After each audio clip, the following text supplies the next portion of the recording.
Hello, we're live. Hi, Darin, our 3-star. Hi. Um, How's and normally I would say good morning right now, but it's afternoon. I thank you everyone who's here and overlooking the scheduling snafus. There was no way I was going to try to reschedule with Darin today because we have been trying since June, and so I was like, let's just do later in the day. So here we are. And really quick, we're going to say hello to the chat. Hello, CJ. And CJ is a channel member. So I don't know, I don't think you've been here yet, Darin, for memberships. So every member gets treated a really specific way. Bring out the off. Bring out the off. Bring out the off. Bring out the off. And enough champagne to fill the Nile. Thanks, Gal Gadot. And then hello, Stanley's Toy Channel. Welcome. Glad you could make it. Mint with Card, also a member. So we do it for everybody who's a member. Bring out the off. Bring out the off.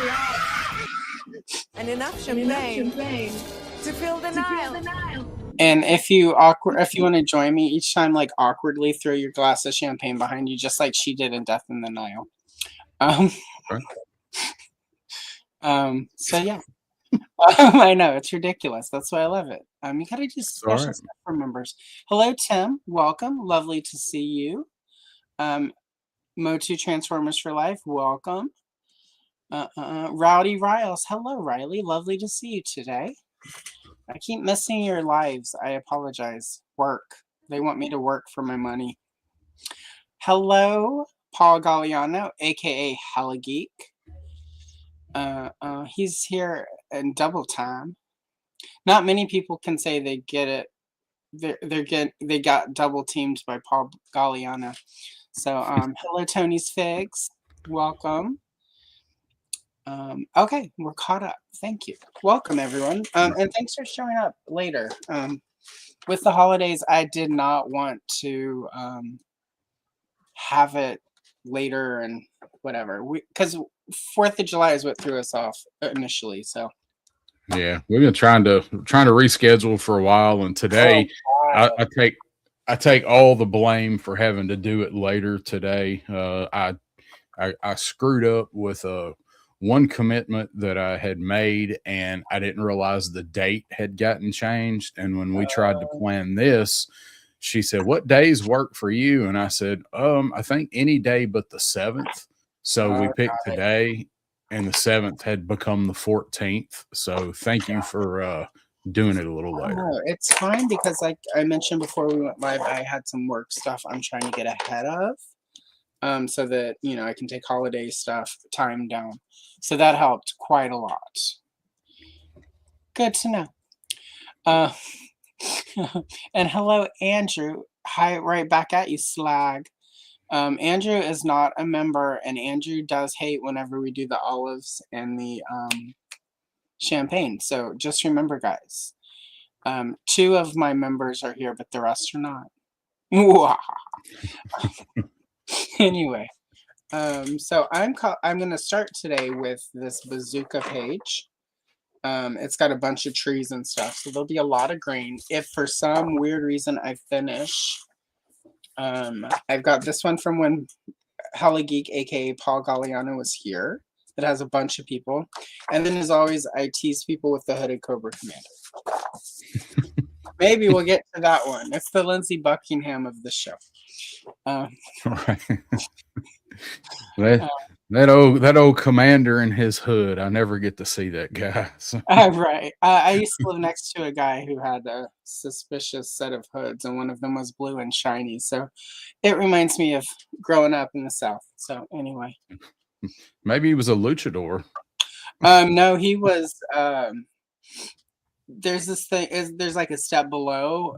I think they call it a Grand Wizard. Underneath, it's like a less than Grand Wizard, and they have like the shiny. Yeah. Anyway. Okay. But yeah. You want to hear a funny KKK story real quick? not really funny, but don't worry, we're not diverting into KKK stories. Yeah, so, no. Yeah, no. so Definitely.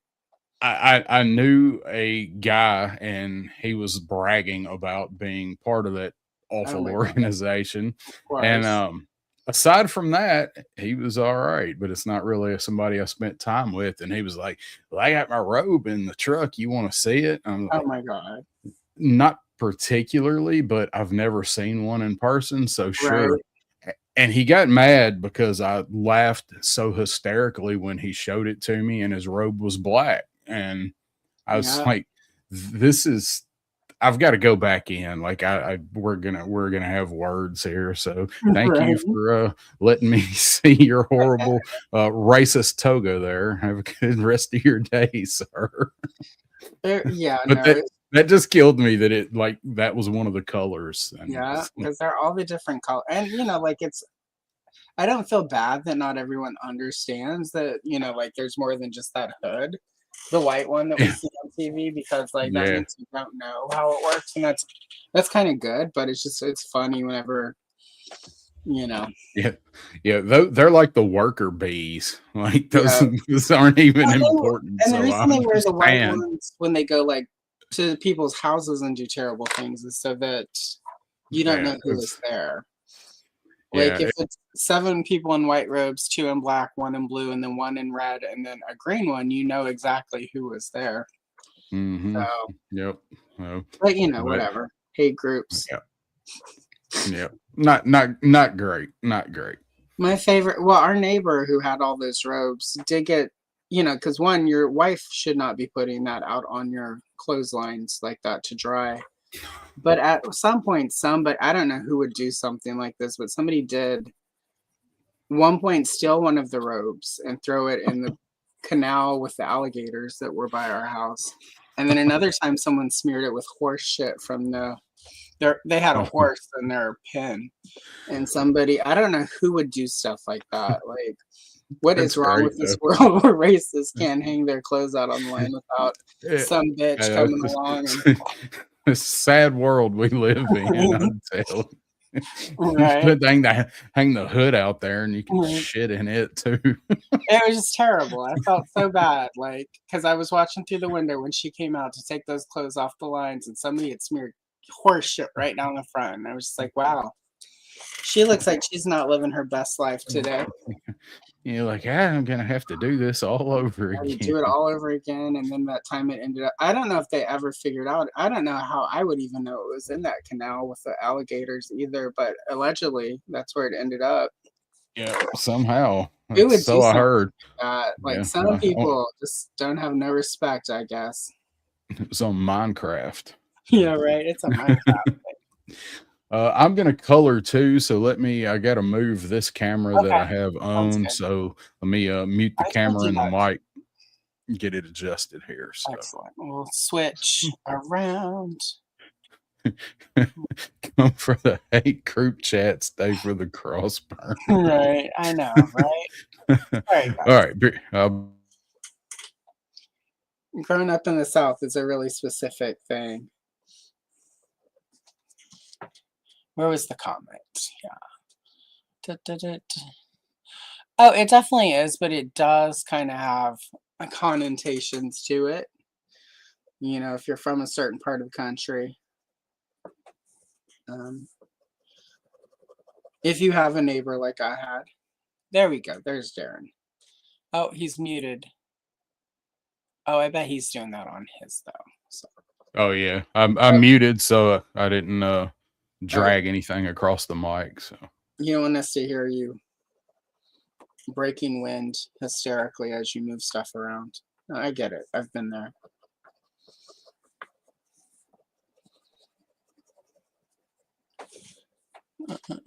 That has been known to happen.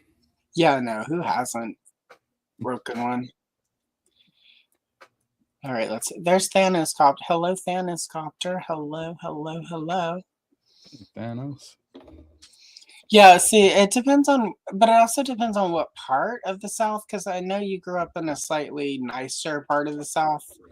Yeah, Yeah, I'm in Middle Tennessee, and it's a little more progressive here. And Nashville is really, really Yeah, progressive like these yeah, days. like I grew up both in rural areas and very city areas, because we bounced around a little bit for a while. And it's in the really rural areas. I can't even say that word. Nobody can say rural though. That's just that's why the joke in South Park is the rural juror. Yeah, rural. Right. Yeah, I, we have a hard time with it here too. it's well, and it's funny because that's the word for it. But if you're from a rural area and you have a southern accent, it's just you're gonna mangle it every time. Yeah, we leave off that A. It's just rural. Rural, Rural. rural. But when you do, everybody knows what you're trying to say. Oh yeah, no, it's rural. They're just We some all words. our words are that way. Well, it's just the way that word is designed is specifically not friendly to accents. It's not friendly to. I mean, people. Like even when I am not backsliding into my southern accent, and I'm see if I can do it. Even when I'm talking in my very neutral tone, rural. There we go. See, you have to really like stop and go Yeah, rural, gotta try. rural. People in rural areas. It's like I'm trying to call a dog. Yeah, right. Rural. And Stanley Swear Channel is also in Tennessee. You guys at some point should. Tennessee, y'all. I'm doing I didn't know that. and then 3 Star is also doing. He's doing the shark attack in the boat page. So Yeah, I wasn't quite fast enough to finish this one last time because I don't get nearly enough time to practice doing stuff like this. exactly, Riley. Rural. There we go. There's the pronunciation guide, y'all. Rural. Rural. Yeah. Yeah. She knows. Well, she's in a vaguely rural area as well, so like if you've lived in the South or you've lived in a southern state or a rural area, you just know, like it's just one of those words, and it almost seems designed to make us seem more ridiculous. It's like that episode of Designing Women where Julia called, like, I think the New York Times or like one of the magazines to complain because they did a article about how Southern people eat dirt, and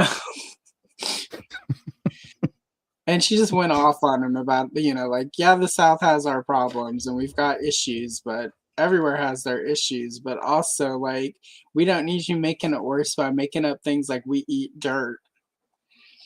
It's like how I feel every time, like when something like rural, like that's what we're gonna call it because it makes y'all sound even more stupid. Yeah, it's amazing how much stuff there is like that out there. I laugh at some of the stereotypes. Well, it's funny, like sometimes. somebody was because we've all sort of made, sorry, Paul, we've all made fun of people from Alabama marrying their sisters or their brother or whatever. And people are like, how come you make those jokes? It's like, I'm from Louisiana. It's like, we know, like, we marry our cousins in Louisiana. We don't marry our brothers. And it's Alabama stuff.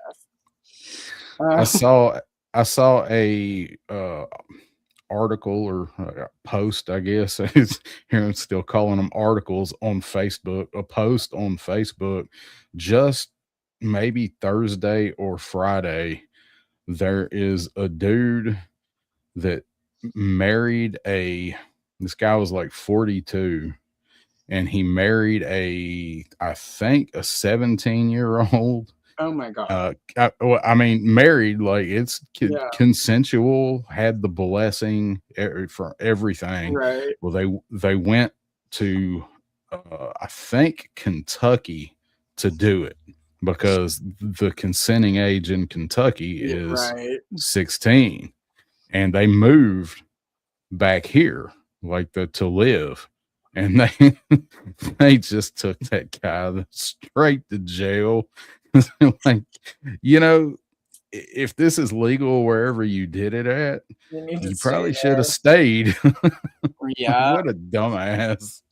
You know, like not I don't, you know, that's something I don't, you know, I don't condone that, but just as a observation, like why you got away with it, and I guess whatever life you're trying to do was okay, but then you move right back to where it's illegal. So I'm going to say this, Andrew, in response to this. In some cases, that 42-year-old might read at a 12-year-old reading level. So she might actually be more mature than he is intellectually. So this is true. This is true. Depends on which county he went to school in. Right? Really, Or here. didn't go to school in. Hello, Stu for lunch. Welcome. Oh, Stu. All the Southerners are gonna get mad. It's like, sir, we're from there. We live down there. This is our life experience. You don't get to take. I remember when I was in high school, and the 80s are slightly different, but I remember around the year we all started turning 16. Like, there was a certain batch of girls. A lot of them were the horse girls too. Never trust a horse girl is my experience. Never. Because they're crazy. But all of, like, almost every horse girl who, because they would go to rodeos and stuff, 16 would start hooking up with these 24 to 35-year-old men, and would come to school and be like, "Look at him," and I'm like, "He's older than my dad." And look at me, but he's so handsome. I'm like, "But he's older than my dad. That's so gross. What do you have in common with him?" She'd be like, "He's really nice to me." And my parents like him, and I'm like, I bet him and your dad have so much in common. I met him at the rodeo. He was a clown last weekend. He's the best rodeo clown in 3 counties. Well, I'm from Louisiana, so it's parishes, but you know. Oh yeah. Is it all parishes in Louisiana? Is everything a parish there? No counties, all parishes. Okay. So. But it's pretty much the same thing, right? It is the same thing. It's just Louisiana is trying to be extra, and they always have. They're like, we've got French. Y'all certainly are getting people sent back to their home countries for a country that, for an entire state that doesn't want to assimilate to American culture. But sure, Jan. Sorry, Jean-Pierre. Jean. Sorry, Jean. And they'll correct you too. Yeah, right. Oh, I grew up. So I used to be one of the people. I never corrected though. Like, you're so stupid. You don't know this. It was always like, no, listen to y'all. Yeah. But also I spent a lot of time in Texas, and Texas has got so much of an ego. You can buy tortilla chips shaped like Texas. So, like, I don't know any other state where you can go to the HEB or your local grocery store and buy tortilla chips in the shape of your state. It's everything's bigger in Texas, even our chips. Everything is bigger in Texas, and that's not true. As somebody who used to date a lot of people from Texas, that is just not true. It's just, don't believe the hype. Don't believe things look bigger in the mirror than they actually are. We know those tricks. We know all those tricks. Right. You learn perspective at an early age. Oh my goodness. Directions. Oh, see, thank you, Riley, as the sister of a horse girl. Oh, see, you guys, this is why I get Southerners, drag queens, and the gays on my channel, because it's so much better. I had someone leave a mean comment one time, like, about my guest choice, and I'm just like, fuck you.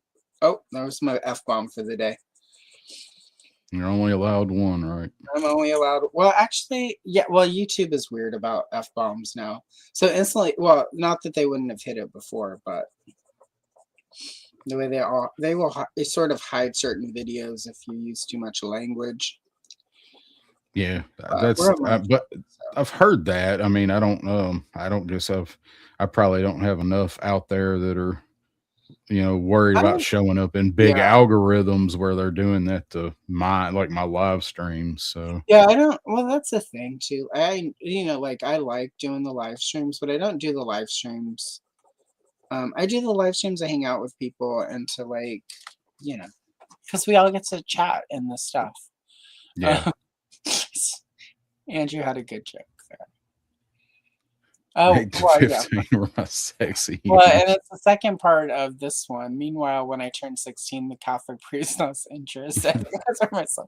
So, right. Well, when you reach a certain level of self awareness, and they have to start distancing themselves, I guess. We can't. Yeah. So, oh my goodness, people are just like, I just lost 3 subscribers, but it's okay. I'll get that back next. I'll get different ones back. Ones that think it's funny. It's just I don't know. If you can't laugh at some of the absurdities, you are going to have a miserable life. Yeah, and if you can't laugh at yourself in some way or another, it's going to be even worse. So many people take their self so damn seriously. 3-star. You getting a compliment? Yeah, that was a really good. I really liked, and you did also a video on your channel as well with the voiceover that was really good. So yeah, I appreciate it. That was so. How that came about was so the Tuco Viper project was going around. Who's actually I didn't know if you'd be able to see him or not. I've actually got those guys.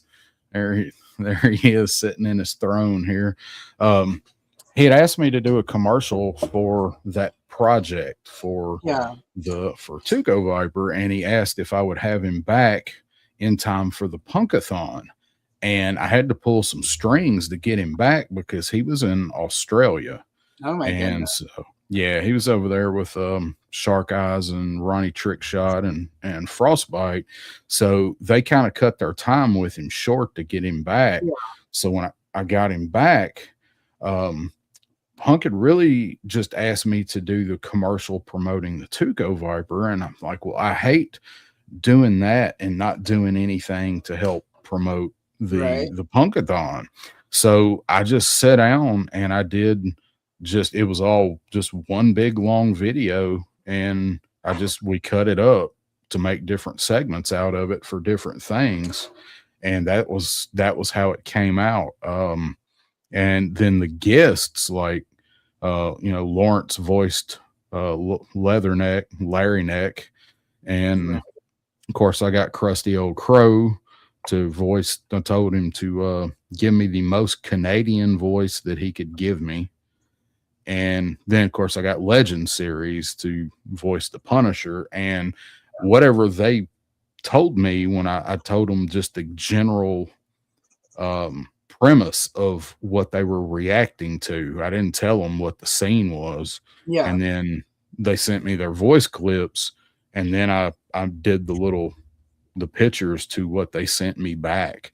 So I had a lot of fun doing that with Tuco Viper. So I appreciate it. The whole thing is like 7.5 minutes long together. Well, not only that, keep in mind that Mr. Galliano, aka Heli Geek, also is in Hollywood and is a working actor who does gigs. So from Heli Geek, that's extra, in my opinion, extra high praise, because that's what he does for a living, is acting and voiceover stuff. Well, yes, it is. I didn't realize that. Is. I appreciate that a lot. Exactly. Yeah. So anyway, I just, but I also really liked it. So I've got some stuff coming up that after I heard that, I'm like, I definitely need to work with Darin on some stuff. So I got some ideas that we'll chat about at some point when I get far enough along to be at that stage. Yeah, just let me know whenever you are ready, and we'll make it happen. And also, we need to get once everything lines up, Tuco Viper here, so he can hang out in the Annie mansion with Annie.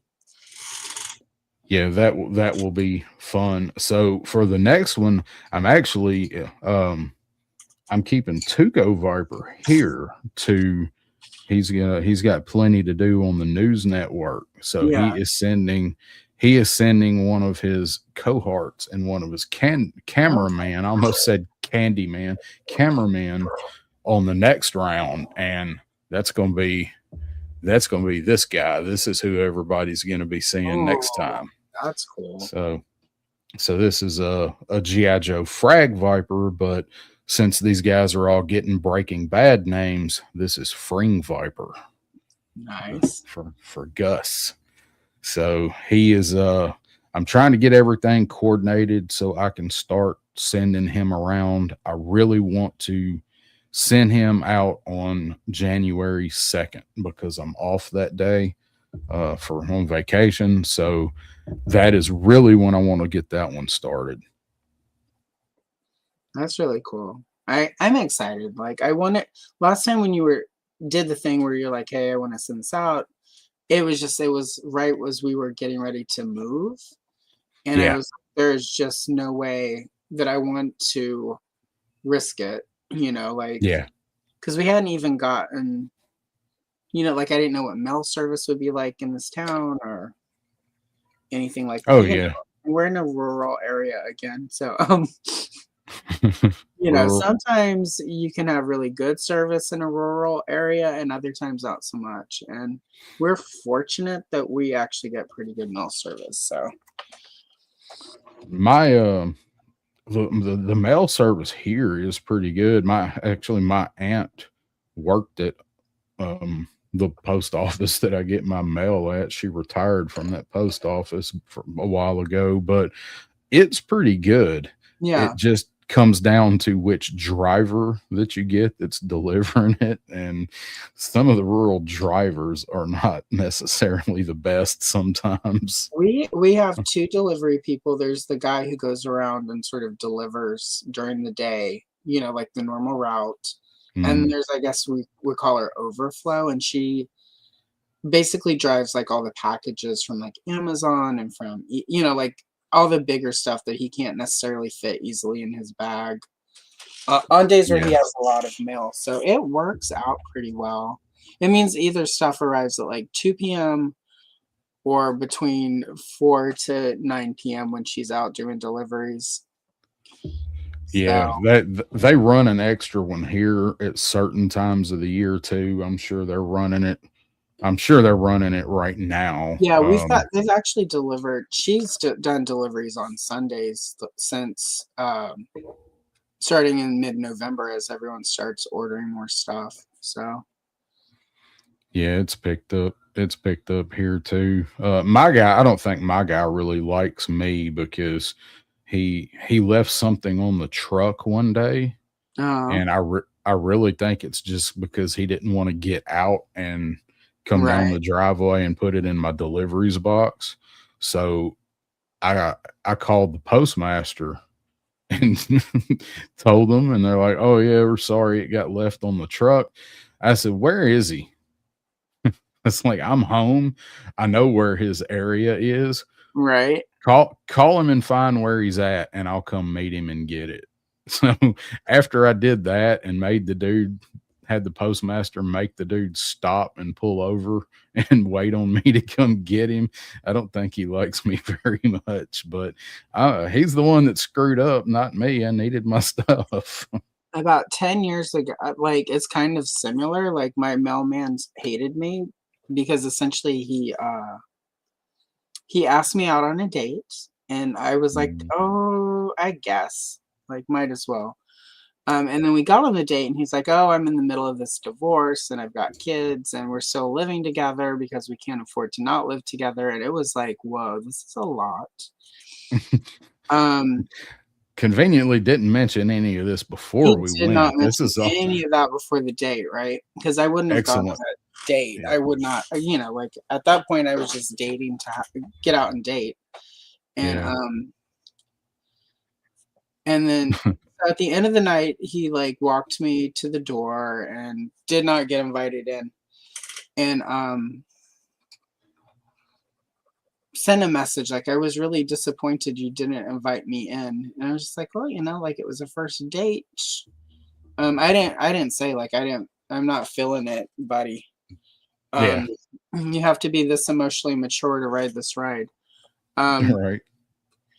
And so, but he was like, well, we should go on another date. And I was like, well, I don't really want to. I was like, but maybe like, let's set a date for like a week and see how it goes.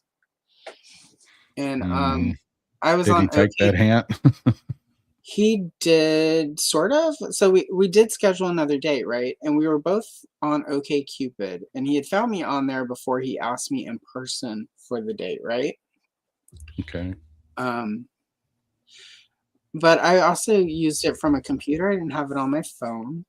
So I would just leave it open, right? So OkCupid would show me online, and I wasn't. Oh yeah. And so I was out having dinner with a friend. And I get home. Well, one, he starts blowing my phone up with text messages like, where are you? What's going on?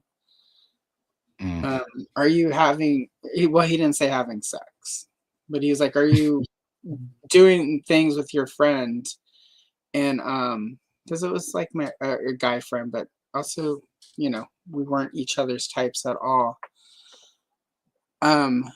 And I'm like, like, I'm not home. I'm still having dinner with him. And I get home and, I'd left the OkCupid open and there's like 30 messages from him. Like, you say you're not home, but you say you're on a date, but how come this is open? It shows you online. And yeah.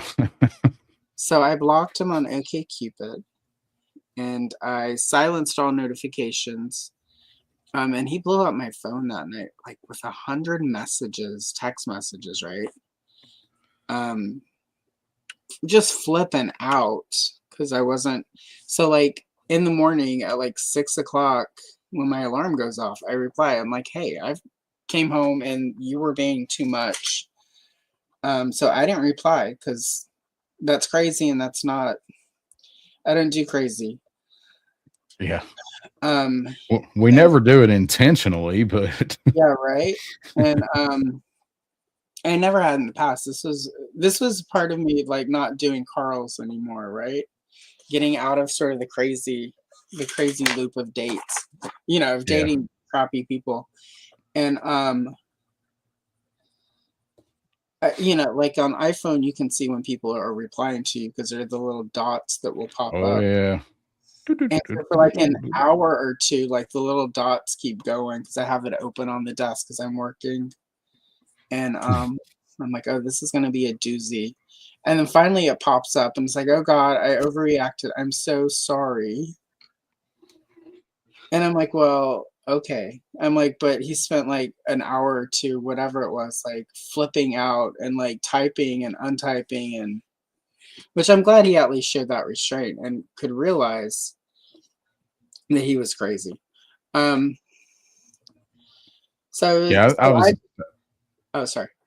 I was gonna say, yeah, what that was he sitting there typing out a bunch of responses and then deleting them and then yeah, until he finally calmed down enough, right? After working himself up all night. And because he did not stop all, till like 2 or 3 a.m. And so I was like, well, thank you for that, because you really sort of unhinged. And I just replied, I'm like, so I think overall this is a good indication that we're probably not a good match, because this is a lot and it's way more than what I'm looking for. I'm just looking to date people right now. I'm not looking for a serious, intense relationship. Yeah, I'm not in the market for a husband. I just need meet people. Yeah, I'm definitely not in the market for a crazy person. So I just left it at that, and like again for like an hour the dots, and then finally he was like, okay, I get it, I'm sorry, I overdid it, it was too much. And I'm like, it just kind of was. I'm like, but that's okay, like, you've been married to the same woman for like 25 years, you're just getting out of it. I'm like, maybe it's too soon for you to even be just dating, like, maybe you should just get divorced and, work through all of that after 30 years and kids and all the things. And then like take a break, man. Go on a cruise. a week later, I get a series of unhinged messages from him. Like, well, what about if we just hooked up? What if we were just friends with benefits? And I just blocked him. And so after that, for a while, my mail stopped showing up and I had to keep going to the post office to pick it up. So I lodged a complaint and I gave them screenshots of all the crazy messages. So suddenly he was no longer delivering mail. He had to work at the post office, like he worked sorting at the post office. Yeah. Then a bunch of stuff would stop showing up and I would have to go pick it up. And surprise, surprise, guess who worked at the where you have to go to pick up your mail? It was yeah. So you had to see him when you went in there to get the mail that he had a hand in you not getting, probably. Oh yeah, like it was really evident. So I filed more complaints. And the long and short of it is never go on a date with your mailman. Right.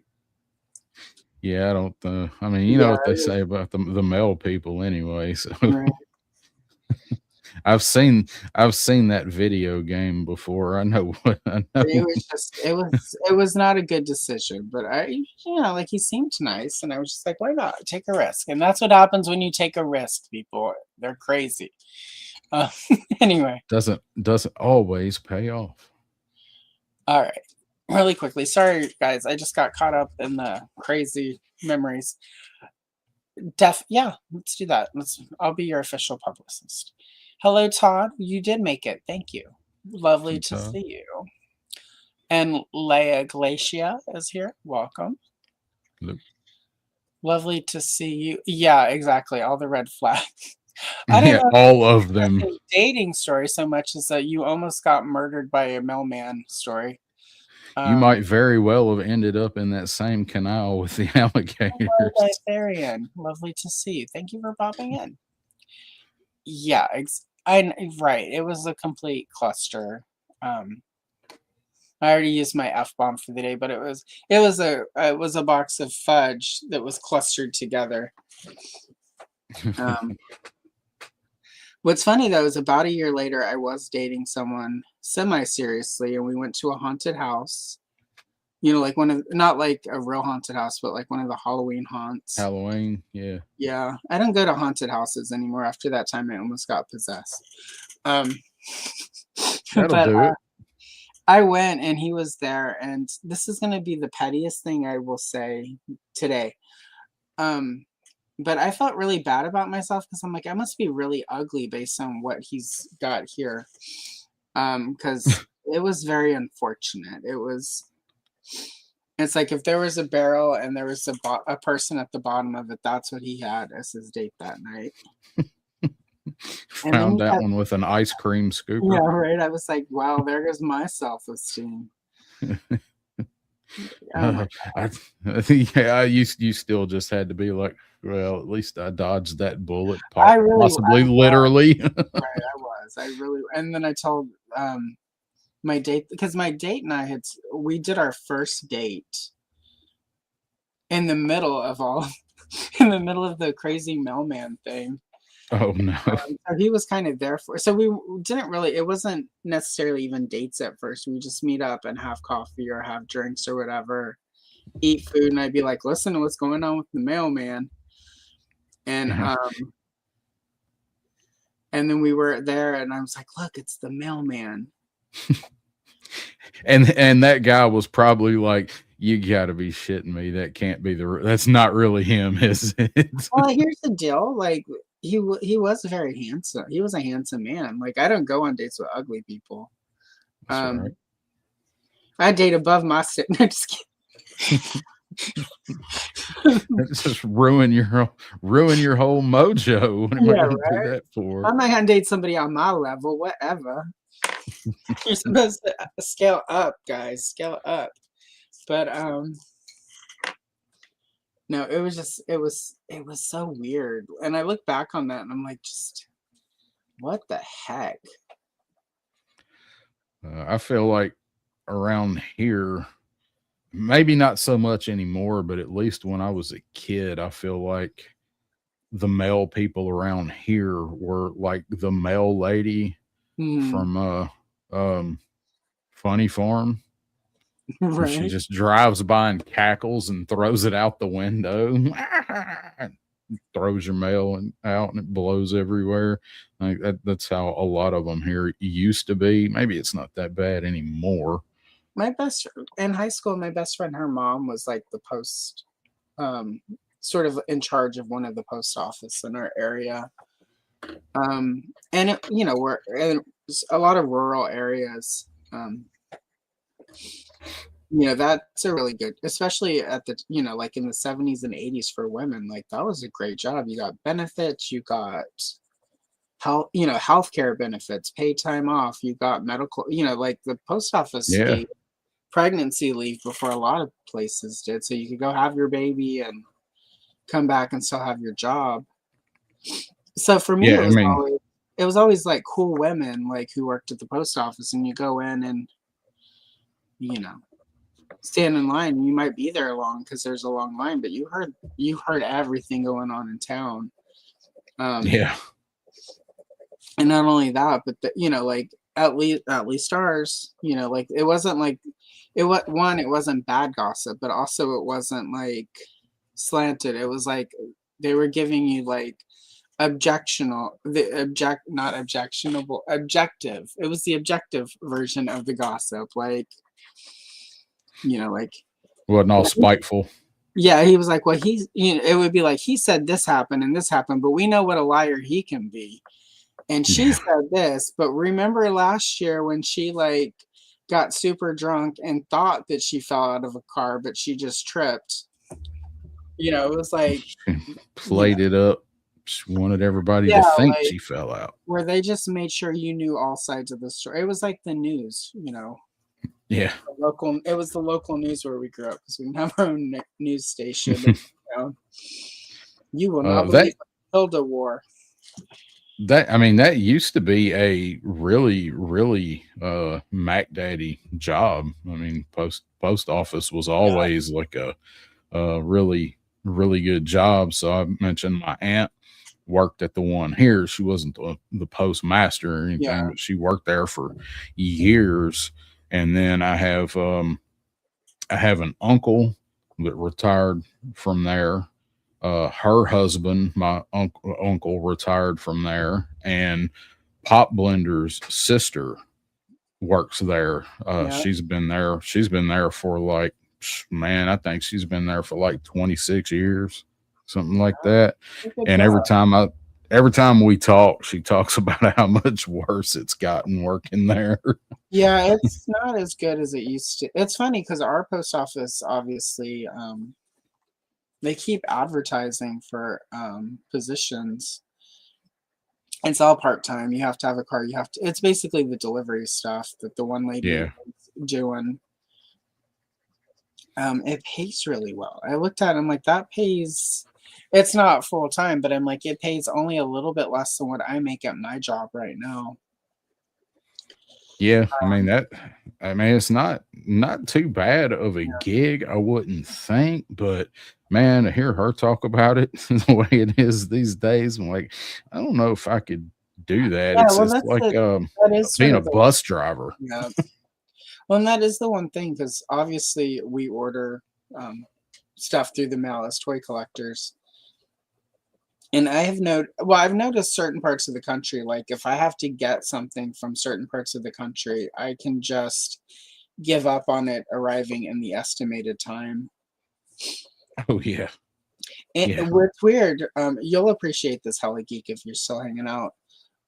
Anytime I order something on eBay and the seller is in Alabama, there's this like 1.5 to 2 week black zone where it's like it drops off the tracking and it just says like in progress. Yeah, and then, on way to next destination. And it'll sit there. Like I have one thing right now that for the last 10 days has been like in progress on the way from Alabama. And as soon as I saw that it was, and the seller did not put that they were in Alabama in the listing, or I would not have bought it. because this is the fourth thing I've ordered this year from Alabama that's done that. So I don't know what black hole mail in Alabama has to go through to get out of Alabama, but you know. Anything that I order that has to come through Columbus, Ohio is that way. It's like it'll move and then it gets to Columbus and then it just vanishes for like a week. Like Hella Dope Toys is up there, and I've ordered stuff from them, and they are great. About shipping. They advertise, one shipping day, and they get it out in one shipping day, no lie. But the problem is it sits at Columbus post office for like 4 or 5 days sometimes. Anytime something has to go through Houston, I can count on it being 4 days behind schedule. Yeah. And anything I order that's coming from, like, say, Pennsylvania or anywhere in New England is going to take 3 extra days because for whatever reason, that all goes to basically Kentucky, and then it goes to Ohio, and then it ends up in Colorado. And I don't understand why the detour. Yeah, and it's consistent. It's not like it's been 1 or 2 things where you're like, oh, they stuck it on the wrong truck. It's not like the time I ordered something and it went from Florida to Houston to Hawaii, back to Houston, and then to Colorado, and then to Oregon. That one just got a really nice trip. That was obviously somebody put that one on the wrong conveyor belt. It got to go to Hawaii, which is the closest I'll ever. And it was some underwear. So, like, I've got fancy panties that have been in Hawaii. So, like, win-win, right? Some of them Hawaiian drawers. Yeah, right. It was like some, I'm not going to get too graphic, but some fancy lacy ones, y'all. And some of the good ones. Yeah, it was, like, they were Valentine's panties. So yeah, I was about to say special occasion drawers. So, like, they're extra special now because they got to go to Hawaii. When you got them and they were new, did they smell like coconut? They did not, but I used a coconut body oil, so eventually they did. So all right. As long as they got to keep the memories in. Yeah, right. Copper tone locked in. Yeah, that's right. There are only like 3 scents that I can handle. It's coconut, vanilla, and strawberry. So I either smell like strawberry shortcake Toms, Hawaiian Tropic, or copper tone lotion, or like I've had too much ice cream because of the vanilla. Yeah. I like strawberry, but strawberry seems like it's always one of those scents that unless it actually has strawberry in it, like they way overdo it, like it's so overpowering. I like I still buy the Suave shampoo that smells like strawberries. Like it's still 1982, 1983. Dartharian, so I don't live in Portland anymore. I'm in South Oregon now on the coast. And so about halfway between me and Portland is Eugene. If something is coming to me from California, it goes to Eugene, then to Portland, then back to Eugene before it gets to me. So I don't get that. So there's something in the way that certain distributions centers at the post office work where it has to go through Portland, I think, before it gets to us. And it's always, to me, really weird. Like, exactly, South Pacific style. Hawaiian punch, y'all. It's punchy. Yeah, like I don't know. Like sometimes, sometimes I get that a package gets put on the wrong conveyor belt. That's normal. That's gonna happen. Like I said that one time. Somebody's like, "It's because of all the computers." It's like, no, it's because human error. Computers may make that error too, but so do humans. Like And I say that because Yeah. when I worked at Blockbuster, we used to regularly accidentally put the wrong tape in the box. Because if you don't rewind your stupid tape, we would have to rewind it for you. Oh yeah. And sometimes it ends up in the wrong box and it gets missed, and it happens like humans. So I get sometimes a package is going to end up on the wrong truck, wrong plane, wrong whatever. It just seems like for the last year and a half, 2 years, there are certain parts of the country where it's like you can guarantee there's going to be a slowdown, there's going to be a black hole, and it's going to have some weird routing thing where it has to go one place, go through the place that makes the most sense for it to go to before it comes to you, then to another place, and then back. And I don't understand. Another place that seems to just suck stuff in for days on end is New Jersey. Stuff that comes from New Jersey. And I mean, I don't want to talk crap about New Jersey. I've never been there. I know New Jersey. It gets a lot of hate, so I've never been there. But their post office there has got to just be like a sinkhole, and they send people down there to find it like once a week.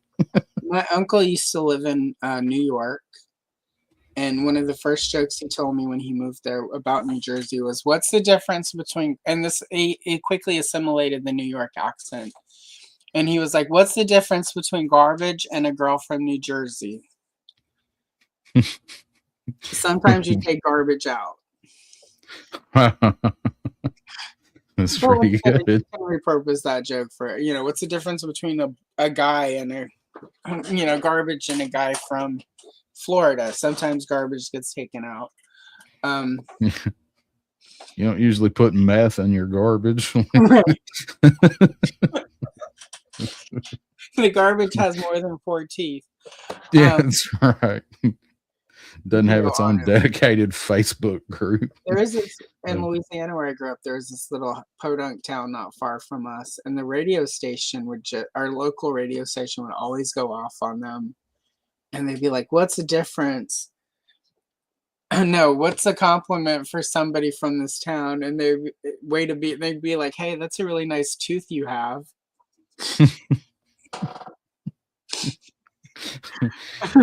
Like that tooth. It's a sexy tooth. You might want me to brush it for you.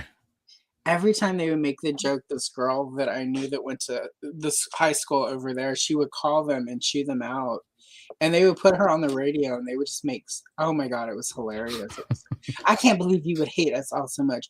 We're a good God-fearing town. And she just go on. And it's like the more she went on, and the more they cheesed on her. I'm like, ma'am, you're not helping. The worst it got.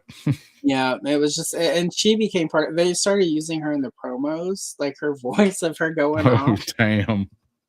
What does this random woman from there say? And they would cut her in, and they would always cut it so it sounded like she was talking trash about her own town.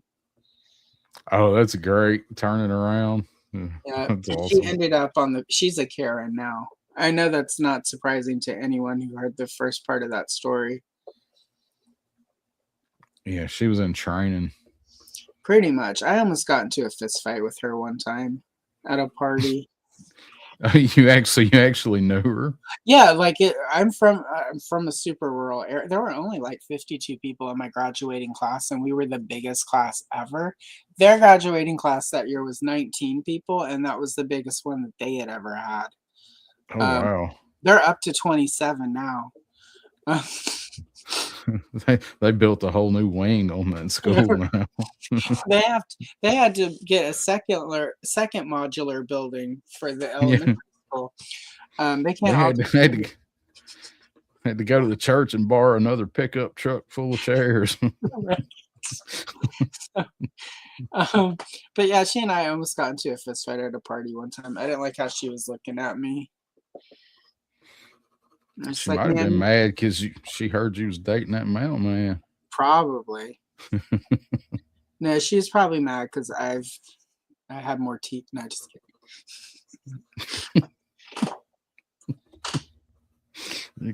She just was not a happy person. She's still not a happy person. I was looking at her on I was looking at her on Facebook the other day, and it's like we're in our 50s now. I'm confident in saying I'm in my 50s. But she does not look, she looks like she's in her 70s. And I was mentioning it to a friend from high school who was also, you know, because 50 is the new 30 for some of us, not all of us. And I was mentioning it to my friend from high school who was aged fairly well, in my opinion. She's like, yeah, she had that whole period where she was addicted to meth and like work in the streets. And I'm like, what do you mean work in the streets? She's like, what do you think I mean work in the streets? Damn. I'm like, I just wanted to make sure we meant the same thing. Yeah, I just want to make sure it didn't mean something else My that friend the is kids are pretty, saying. you know, like, you know, she's like a mom. She's got like 5 kids and she's very respectable, unlike me. You know, so work in the streets for her could just mean panhandling or whatever, but no, work in the streets. She could be out there flipping around one of them cardboard signs, you know, Yeah, for a bank or something. You know, like stop here for a mattress. Mattress is on sale. Going out of business. Damn Right? mattress store in the country is going out of business for the last 3 years. Yeah, I have a very open and literal mind at times. So it's like you say she's out working the streets. There are so many things that she could have like a fruit stand on the side of the street, right? And also just because of the type of person she was, that my mind did not instantly go to like work in the streets, right? Right. And you know, because you can give her the benefit of the doubt, but when you saw that tooth, you knew. And I'm, you know, like I'm in Portland. Well, was in Portland for many. I know sex workers. I'm friends with sex workers, and they don't work the streets. Like, there's a very respectable way to do that. You know, like Yeah. there are apps for that now. Like, Yeah. So like I just, you know, like it's just a very archaic way of saying it, and it was just cracking me. But it cracked me up that it was her of all the people. Yeah. As snooty as she used to get, and as like highfalutin that the meth took her down. And so anyway, she's aged poorly, and I love that for her. Yeah. Now her inside is as haggard and ugly as her insides are. That's right. Everything matches now. You know, all matches. Coordinate. Right. So anyway. See, she could have, yeah, exactly. She could have been selling coconuts instead of juggling them. That's right. See, she could have had those coconuts that you needed for your drawers. Oh my god, that's really, yeah. There you go. They learned something that day, didn't they?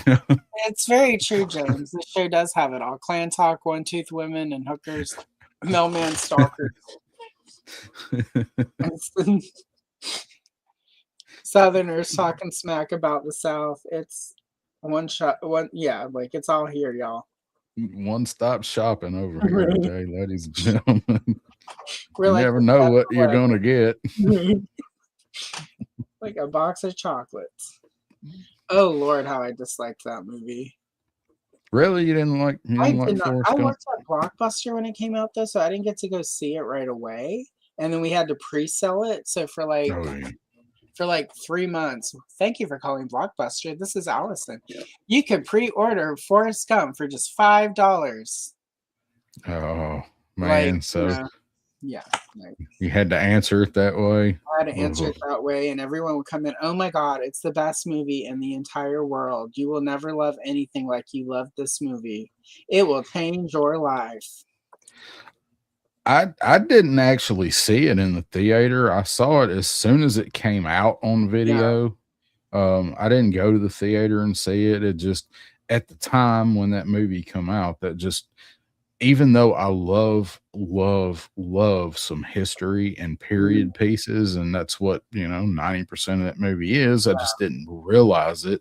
It just wasn't the kind of thing that I was going to go see in the theater in 95 when it come out. Yeah, it was like 95, 90, somewhere in there.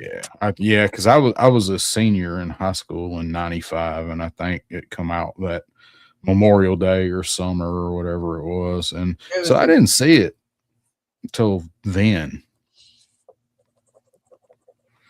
I don't know. I found it kind of trite, but also it got really built up for me. It was like everyone would come in to the store, like, oh my God, you have to see it. You have to watch it. It's best.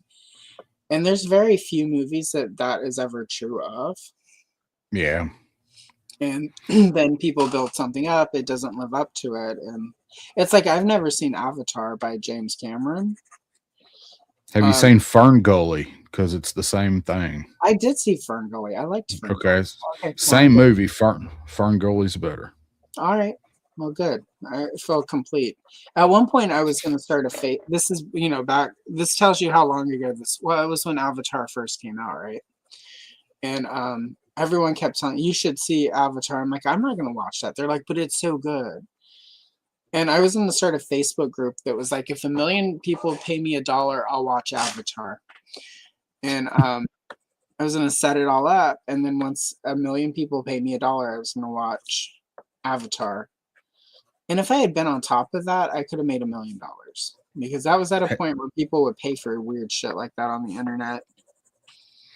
Yeah, that's like that thing that's gone around forever. It's like how to make money from strangers on the internet, and I'll send you my pamphlet for $19.99. Right? Yeah. So in Forrest Gump, so you finally did see it. So I did see it. Yeah. What do you think Jenny was the villain? I think the writer of the book and the movie, I think they were the real villains. Because, and this is part of what I didn't like about it. I think I think there is a way you can look at it where Jenny is the villain. I don't feel like her trauma was properly conveyed in the movie. No offense to Robin Wright, he did the best with what she had. I also feel like again, this is where I'm going to sound like I'm woke. I apologize, y'all. But as somebody who has family members who have developmental disabilities, I felt like the Forrest Gump of it all sort of diminished sort of what they struggle with. Like, they don't just one day start running really fast and then everyone forgets that they have these disabilities and these challenges, right? Yeah. And most of the people I saw who were like, it's so inspirational, either didn't have family members who have that, or I've never known anybody like this. So for me, it was just like, I don't want to say offensive because that's not the right word, but it left a bad taste in my mouth, similar to what I would have had if I had dated that mailman. And so, but I don't also, I mean, like, I make fun of it sometimes, but I don't actually, if you enjoy it, if you like it, like, you're good. I just felt like, I don't know. I feel like there's a better way they could have handled that movie that I would have liked it. I think there's a way they could have made it not those things where Jenny, like, it was really clear that Jenny was horribly traumatized and not, Yeah. like, too many people, there are too many ways you can read her as the villain. And I think that's just kind of the presentation of it. Yeah, I have been one of those people that was like, as a guy and seeing like the stuff that she put Forrest through his whole life. And like, yeah, I've known chicks that do that, but not. Oh, sorry. Yeah, not necessarily with her issues that she had and her trauma. And I actually had that conversation with somebody one day, and I'm like, yeah, man, she was the villain, all that stuff she did to Forrest. And they're like, well, this is why she was the way she was and whatever, and like explained it all. And it's like, well, okay, you have a point too. I think that's the problem, though. The way it's presented is like, again, it's a presentation of it where it's like, sort of it comes across as she's like deceiving him and like dishonest with him, instead of like she's just too messed up. And then the whole, like, when everything is falling apart, she's dying, she doesn't have much longer, and then she needs someone to take care of the kid, then she goes and finds him. It just, You know, and it turns Yeah. out like all along she had her kid, where his kid, right? Because it's clearly his child. Right. It just to me felt like whoever wrote it, like, had a really specific experience with the woman, and that's the book. Like that's how we Yeah. got Jenny. And I feel like Yeah. if you actually look at her trauma, it really explains, but not enough time is actually given to Jenny as a real character for it to work. And Forrest Gump himself isn't even really portrayed as a real character. He's a caricature. Yeah. And I think I did read the book because that's a sort of thing I used to do is if I didn't like a movie and there was a book, I would read the book to see if something was lost in translation or so I could be more well reasoned if I didn't like something. I hate the people who have never watched a thing and then hate it. Yeah. Oh yeah. Going into it or whatever. I know a couple people like that I pretty know a well. lot. Like the internet is great for that, right? Like they're just people whose content I will never watch because I don't. You know, like if you don't like something, that's fine.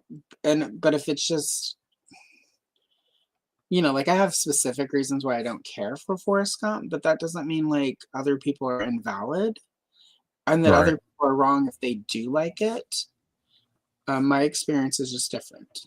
My overall opinion is that the writing didn't do Jenny any favors, so she comes across poorly.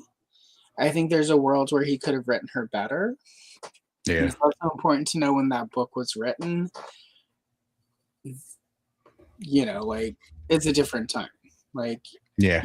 Oh yeah. it's you know, even in the 90s when I read it, that book was I think at least 10 years old.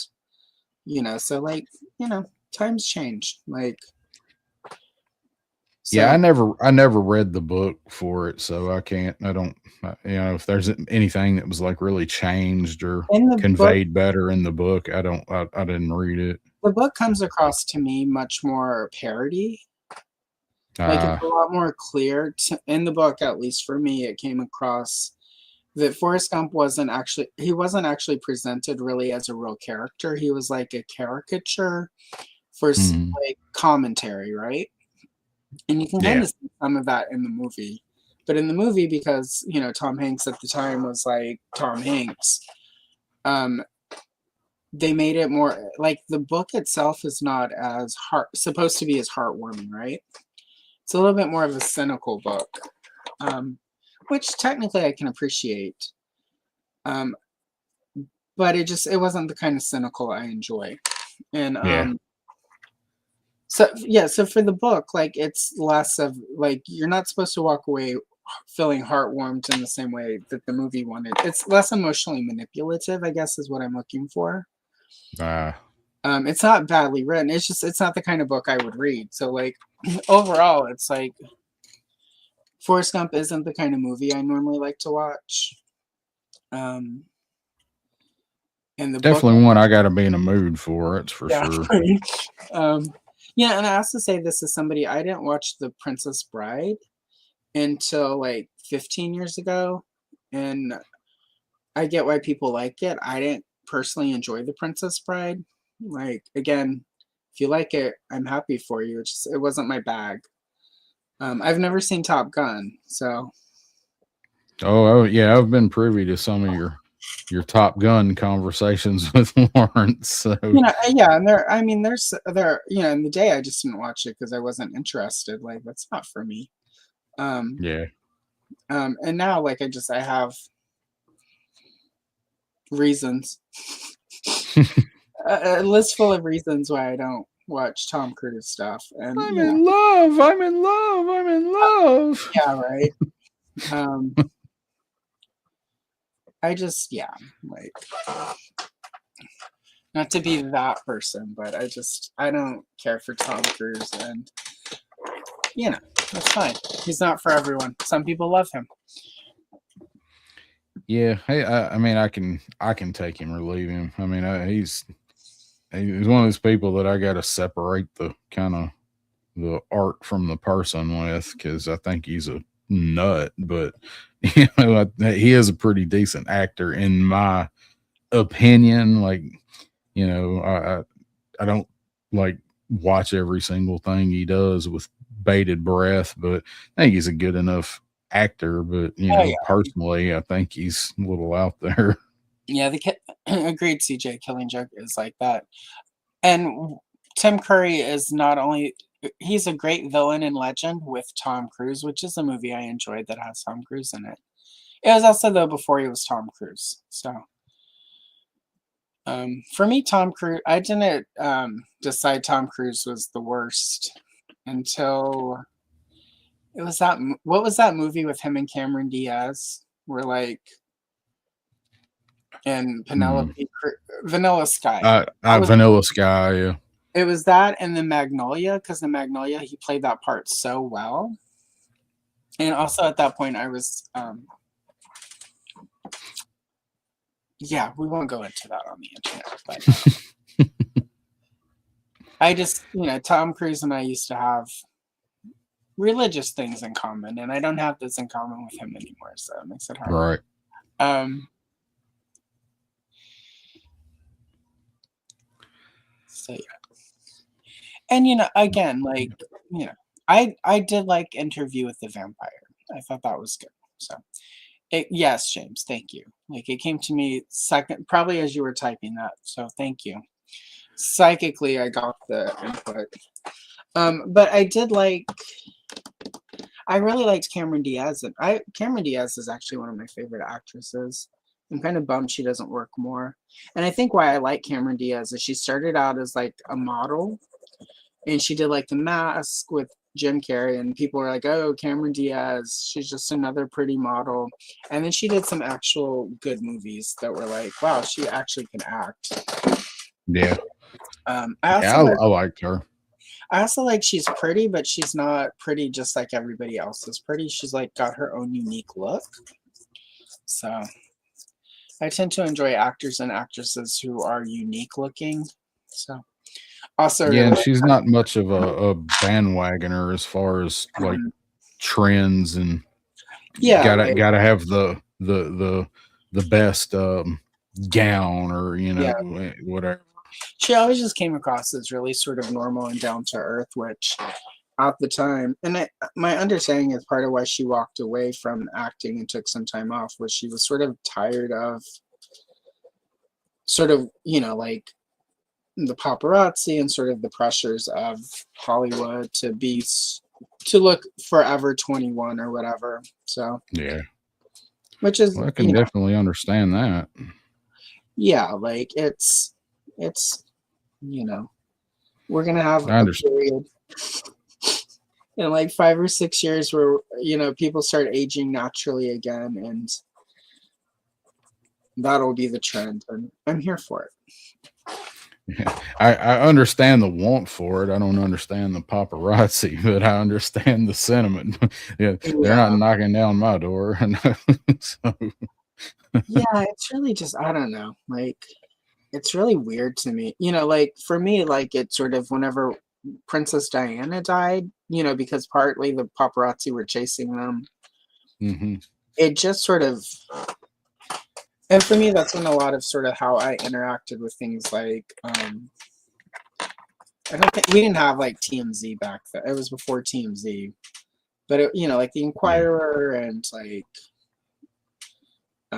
all, sort of all this tabloid, like the Insider and all those TV shows that were constantly, the TMZ sprang up on the internet, but before that was, like the Inquirer and all that stuff. People magazine also was pretty tabloid at that point in time. Yeah. And it just sort of made me reconsider how we, like I've spent a lot of time trying to not care about actors' private lives or how they look when they're not made up for a movie. Like a couple of years ago, like Bridget Fonda retired, and she's married to Danny Elfman, who does music for all the movies. Mm-hmm. And a few years ago, the paparazzi caught her like leaving the yogurt shop, and she's not bony. She's not tiny, skinny anymore. Like she's put on some pounds. Who hasn't? We all have. Thank you, Bridget Fonda. And her And the press was just representation like, out here. yeah, and the press is just like, look how terrible she looks now. And it's like, she just looks like she stopped starving herself. It looks like she's not on a diet after, like, probably being on a diet her whole effing life. You hit a Yeah, certain I age mean, and you just get thick. Like, well, the Princess Diana thing, that I think that opened a lot of people's eyes to the way that some of those people, what they endure. I'm like, I'm right, not saying I got a lot of sympathy for some of these people, but you know, some of these celebrities, these people, but it right. definitely opens your eyes to what some of them have to go through, you Well, know. you know, when you reach this, I mean, for Diana, it's, you know, she was, you know, people like, oh, she married a prince, she knew what she was getting into. But at the same time, you can't, I mean, as we've learned with the Meghan Markle situation, you can't just marry into, you know, Princess Diana was from not a royal family, but she's from a very well connected family that had social standing, like Yeah. sort of like she was like a debutante, pretty high ranking, and that's the only way you end up on the radar. To, you know, there's a reason he couldn't marry Camilla until recently.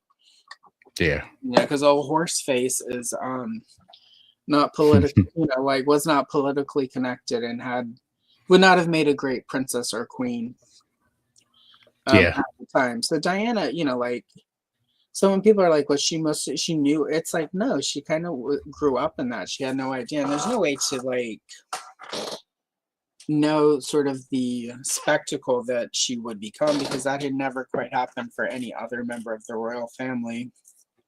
So, I don't know. Yeah. I have a lot of sympathy for her despite everything. Yeah, she kind of got a bum deal in the, you know, and everything. So she kind of got screwed over with that whole situation. I always right. thought. Well, you know, and the thing is it's like I have a day job, and I intellectually I got, you know, like somebody like, let's use Cameron Diaz as an example. Like her day job is going and doing movies. You know, so at the end of my day job, I clock out, I log out, and I go and live my life, and I get left alone. You know, I can go to the yogurt shop and get frozen yogurt and eat it, or, you know, like go to a movie and not dress up. You know, wear some sweatpants and Crocs and, you know, have a messy ponytail or whatever. And nobody cares, right? Yeah. Where for them, there's, you know, they leave the set, they aren't on a red carpet. They're not on the red carpet. They're not promoting. They're just trying to go pick up mail or pick up their, you know, McDonald's or whatever it is, right? And there are people just harassing them, taking pictures, making money. Like, they don't really get space when you get to a certain level of being a celebrity. And like, I don't think people who are famous deserve to constantly be under scrutiny. Like, I think they should be able to go and get their frozen yogurt without people talking about how fat they are now. Yeah, I agree. It's kind of a bum deal when you have to, like you said, you can't even just throw on a pair of shorts and a ratty wear around the house t-shirt and go to the store to get a, you know, 16-ounce Coke or something, or whatever like that. That would be pretty awful. Like, if I'm going to go buy some Little Debbie Christmas cakes at the grocery store and then stuff my face in the car in the parking lot, and some dude were to roll up and take pictures and then publish them on TMZ, he would need to change his name and get into witness relocation, because I would 100% hunt him down like a dog. I would also 100% open my mouth and go, "Yeah, here's seafood, son of a bitch." Yeah, just like, and I've gotten banned by a couple of TikTok pages because they'll be doing like celebrity gossip, and I'll just pop in and be like, and this is our business. Why? Like, why are you so fascinated by this?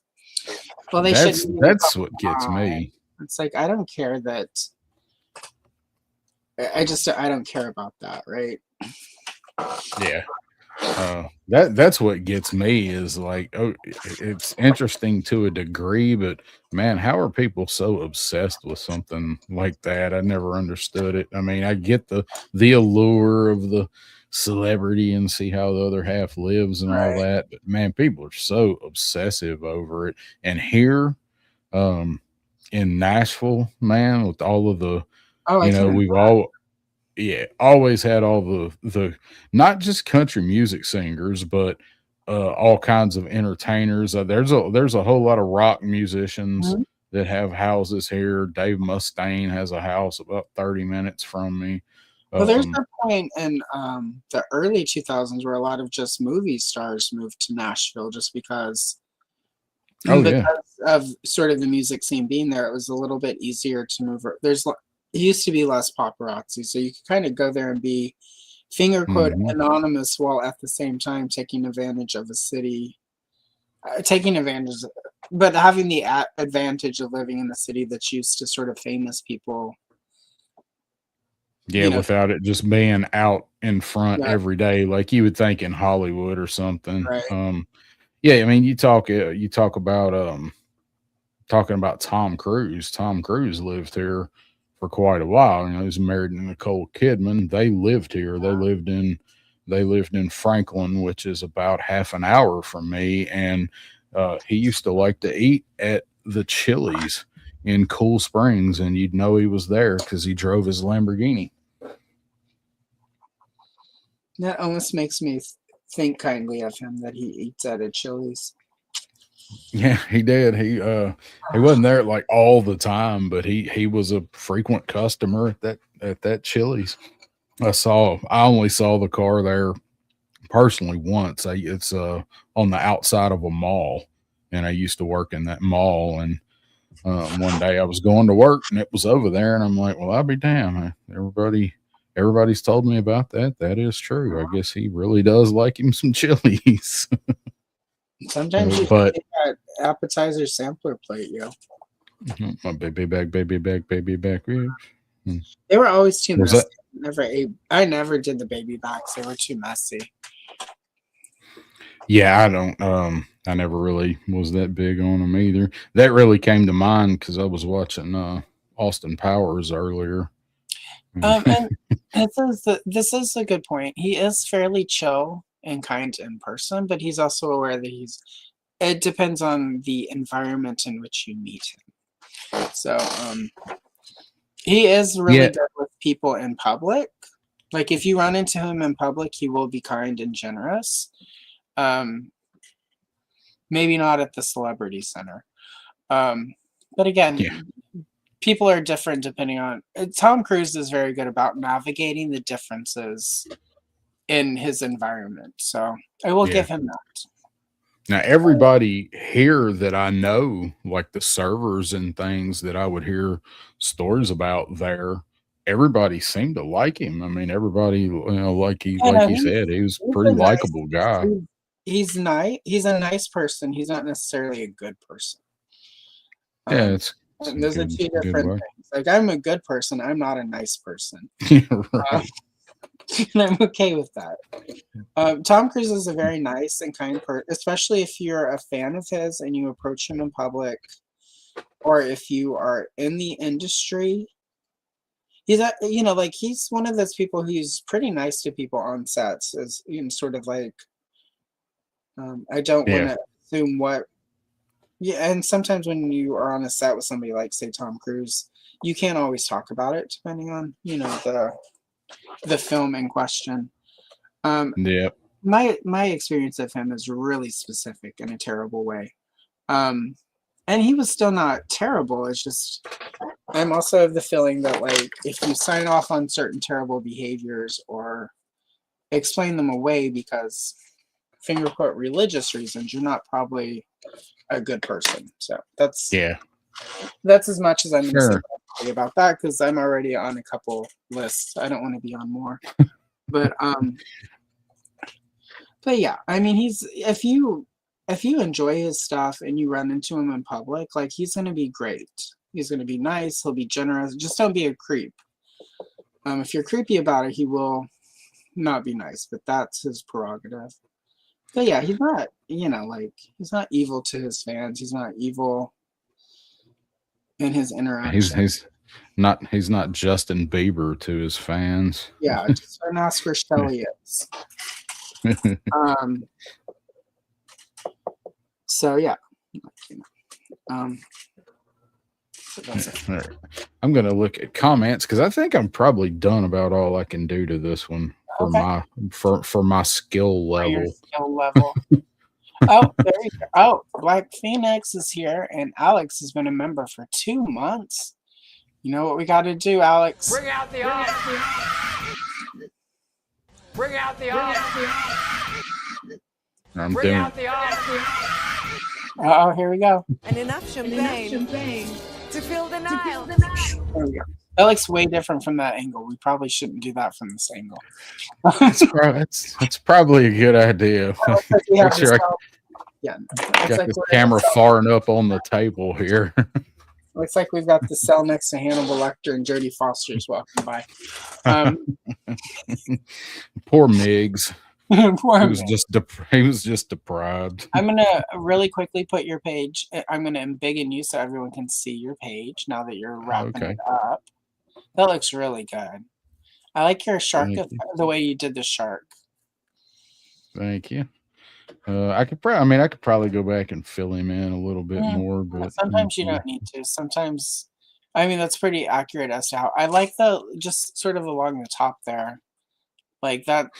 Yeah. The way, it's like the light is hitting him, which is kind of how a shark would look. So that's what I was going for, and this is also supposed to be a mechanical shark, like the ones in that Scooby-Doo episode with the dude that rode the sharks. So, was what that one was supposed to be.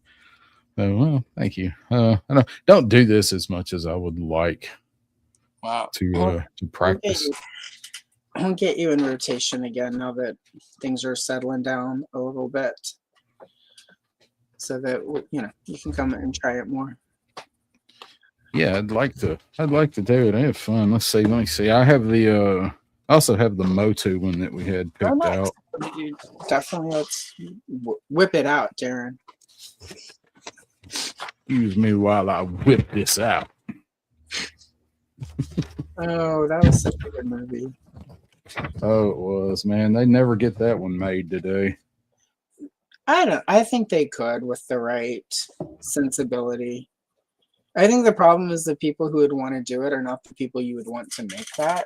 Because the reason that movie works is because it's making fun of the racist, whereas a lot of the people who would make it now would just be racist. So, you probably got a good point. That's the difference, right? That's sort of why Tropic of Thunder works, is because it's making they're making fun of that. It's not. There's some people who don't get that they're making fun of people who would do that sort of thing, and that's fine. But Blazing Saddles works because the whole point is they're making fun of the hypocrisy. Like when they need help, they're 100% fine with their black sheriff suddenly. Like, oh, he can help us. All right, we're good. Yeah, like, well, maybe this guy's all right if he. Yeah, exactly. So it's like, I think it just couldn't get made it couldn't get made today because there's nobody in Hollywood who would want to take the time and energy to actually get it right. Yeah. So you gotta have the right people, even if you cast it right. Now you got to worry about casting people who, depending on how they lean or where they lean or who they follow, they cast off of lists instead of talent. Yeah, exactly. Well, yeah, exactly. They would try to put some influencers in there, and then it would be right before the movie hit, the influencer would suddenly have these 20-year-old tweets that you're like, oh, that's not the person we want in that role. Yeah, like, wait a minute. Yeah. Wrong choice. So they're variable. I think it could be, but I think that the real point is I don't even think it's a thing where it doesn't. When people say that, it's like, but it doesn't need to be remade. It's like perfect. Yeah, Oh, I agree. really? What do you think about the Spaceballs too? I'm excited to see what he does with it. I am going to be controversial here and saying the original Spaceballs isn't my favorite. My favorite Mel Brooks is Young Frankenstein, Blazing Saddles, and then To Be or Not to Be, which most people don't remember. That one probably could not get made today because a big part of it is he pretends to be Hitler to escape Germany. So there's some issues there. Might be a little backlash over that one. A little bit, yeah. Even though it's again making fun of it, we're just not in 20 years. I think they could probably remake that. We just have to. We're having a little bit wait it out. We're having a little bit of a bumpy time for certain types of humor. Yeah, and, we have to wait it out for people to understand again one day. Well, and it's this is one of the Hitler thing is God. Now we're talking about Hitler, you guys. Hitting all of the racist bases today. But there are people on both sides of the argument who we need. The people who don't understand that sometimes you can find a way to make fun of something that diminishes the person in a way that isn't diminishing of the evil they did. And then there are people who would just be excited that that person isn't a thing and they're like, oh, we get this thing again because they're that person. Yeah, there's going to be some assholes be like, hey, Billy Joe, did you see they're making a movie about Hitler? We got to go to the midnight showing, buddy. Yeah, get the right. tickets. So it's like those of us who have sort of critical thinking, like, and a lot of us, there are a lot of people, G.I. Joe, perfect example, right? Unfortunately, due to a lack of critical thinking among several areas of, on both sides of that one, like, it's hard to really, like, I think Hasbro's hesitancy is, my opinion is when there is the potential to do harm in either direction, the better course is just don't do it at all. Yeah. Wait it out until you can. I do think that eventually we will see that figure. I think we're gonna see it. Exactly, Paul. Exactly. It's so underrated. And hilarious, and all the things. I used to watch it all the time on HBO, and like just never understood why more people don't remember that movie. Yeah, I'm trying to recall it. I don't know if I've ever seen that one or not. Early 80s, and I don't think it's on any of the for obvious reasons, right? A lot of Mel Brooks stuff though isn't streaming, and I don't even think it's for like, because it's too woke or whatever, or it's not woke enough or whatever. I think it's just the rights. There's a whole section of like he owns the rights to a lot of his movies still. Mm-hmm. So a lot of it could just be that he's not licensing it that way. So. Yeah, I mean, he doesn't need the money, so. He does not need the money, and like he's at a stage where he can, sort of do what interests him, and if he needs money, then he does Spaceballs too. So I think he finally just gave in, and somebody finally presented a decent enough script for it. Well, I think that is the thing, right? I think he wanted one more movie that, whether or not it's all that good, which I hope, but I think he wanted one more thing with his name on the big screen that will be a hit. Now, how it comes out, what word of mouth does to it, that's another story. But I think he wanted to get one more thing out while he's able to. And I mean, what better thing to do it with than one of your most beloved movies that people have clamored for a sequel for. So I hope that's the case. And I really hope it's good. I am looking forward to it. Oh yeah, no, like I think like again, the first one isn't my sort of favorite movie. It's not it's got some great moments in it, but I also understand why people love it. Like I can watch it and appreciate it and be like, this is why people think this is really funny. And it's, you know, again, there are a couple moments in that movie that are brilliant. Not get sight gags in it, but I mean Yeah, it's that's got a lot of classic Mel I think, Brooks. and I think that for me, that's some of it is because Mel Brooks, Spaceballs is a lot more of the sight gags, whereas a lot of his other stuff, like History of the World, Part One, Blazing Saddles, Young Frankenstein is my favorite. Oh yeah. That was one of the first movies I remember seeing in a theater as a child. That Peter Pan, Star Wars, and Shockwaves, with Peter Cushing from Star Wars set in Florida with underwater aquatic German Nazi soldiers. Good Lord, what is happening today? We hadn't hit the underwater angle yet. So. Underwater aquatic soldiers of Them Nazis were evil, but they were damn good swimmers.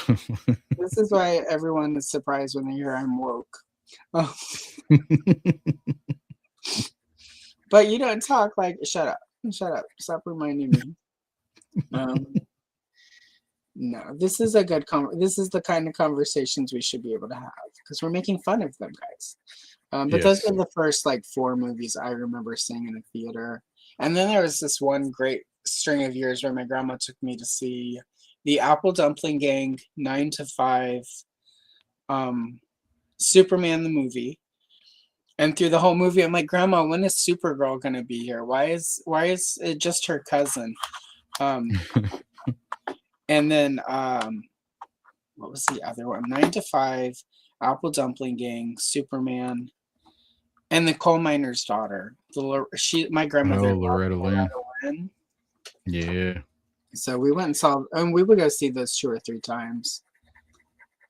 Yeah, her ranch. You know, if you heard of the Loretta Lynn Ranch, like the dude ranch thing that she had, that was kind of a, I mean, it was a tourist attraction. Like you could go and stay there, and it was this whole big, not a theme park, but it was like a kind of like a dude ranch. That's probably about an hour and 20 minutes. It's the one that a couple of years ago we had those floods, and it flooded and killed her, one of her like main ranch hand, like the boss, the ranch boss. He got caught in the flood. But yeah, man, Loretta Lynn around here, there's 2 dames around here that you do not ever speak any ill will about, and that is Loretta Lynn and Dolly Parton.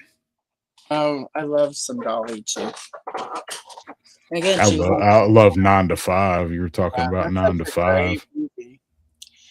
Such a good movie. Like,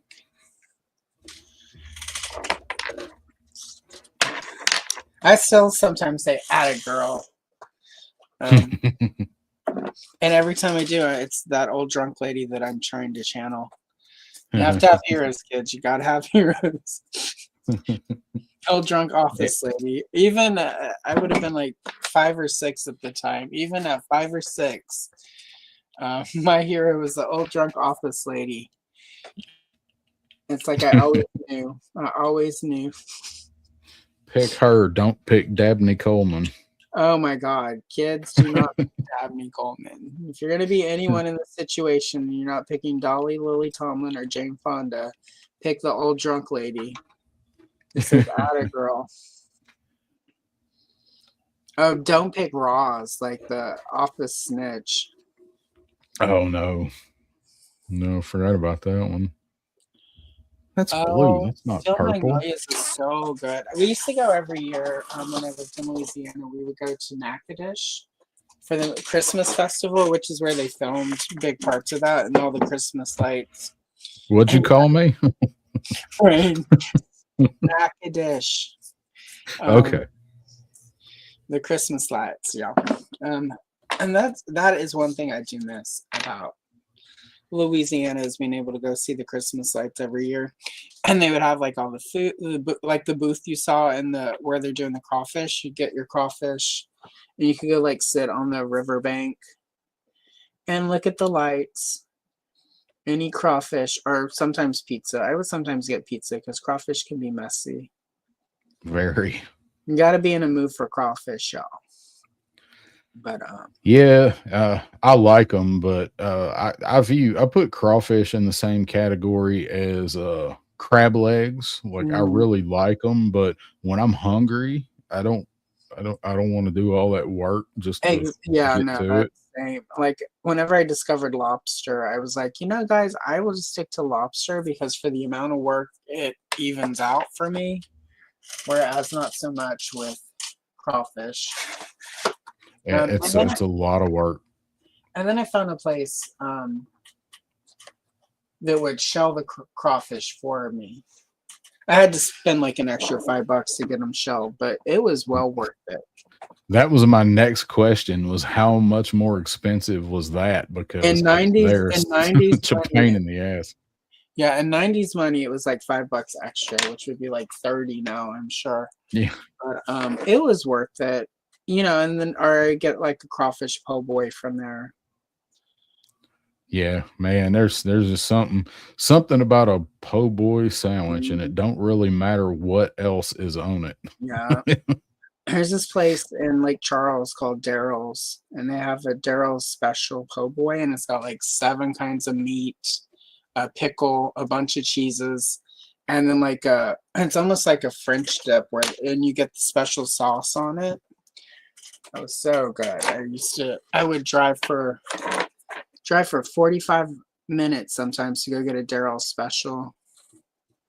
I wonder if it's the same one we had. We had a Daryl's here. Is the inside of it kind of similar to like a Cracker Barrel, but just not as rustic? A little bit. I do know they started in Lake Charles, is my understanding, but I do know at one point they were looking into franchising. So it's entirely possible, or it's possible that they had a couple locations. The one that was here. I mean, it was here when I was a kid. It's closed now, but I mean, I remember it from when I was like little. My dad used to like to go to it, but it sounds similar. I'm gonna look really quick. I mean, it could be a coincidence. Daryl's a pretty common name, especially when your name is Darin, and that's what people hear no matter what is Daryl. Daryl, and this is my other brother, Daryl. All right, let's see. Oh, they got live music now.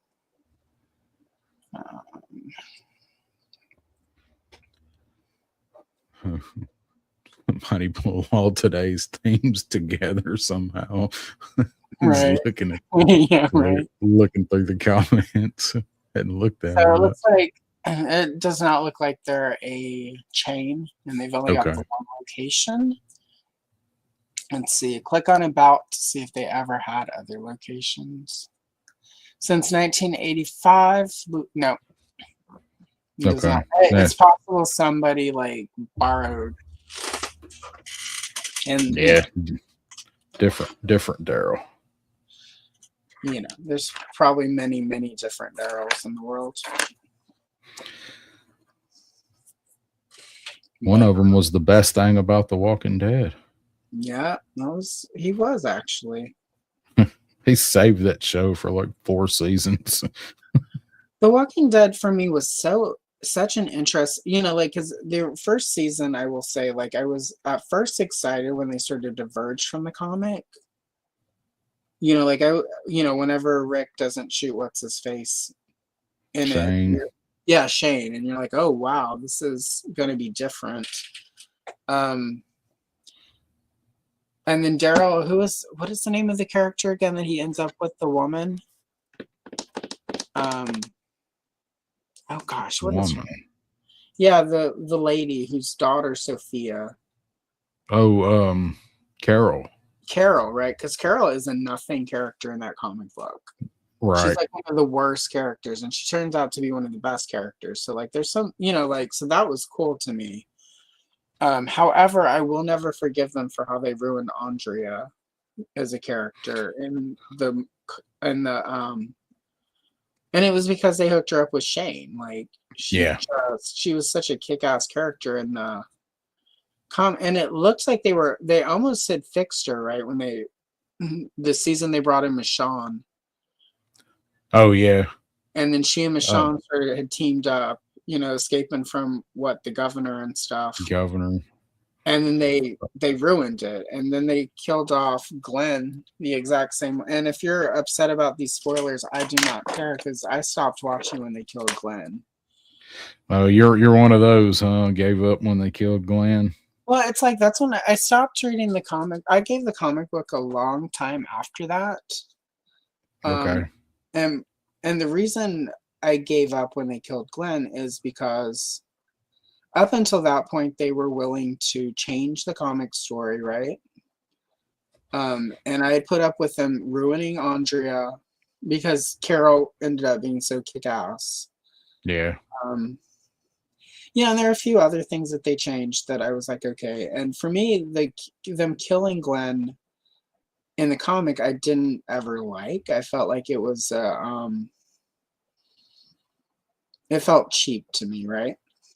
Yeah. And I felt like this is the one place where the show has the ability to change it.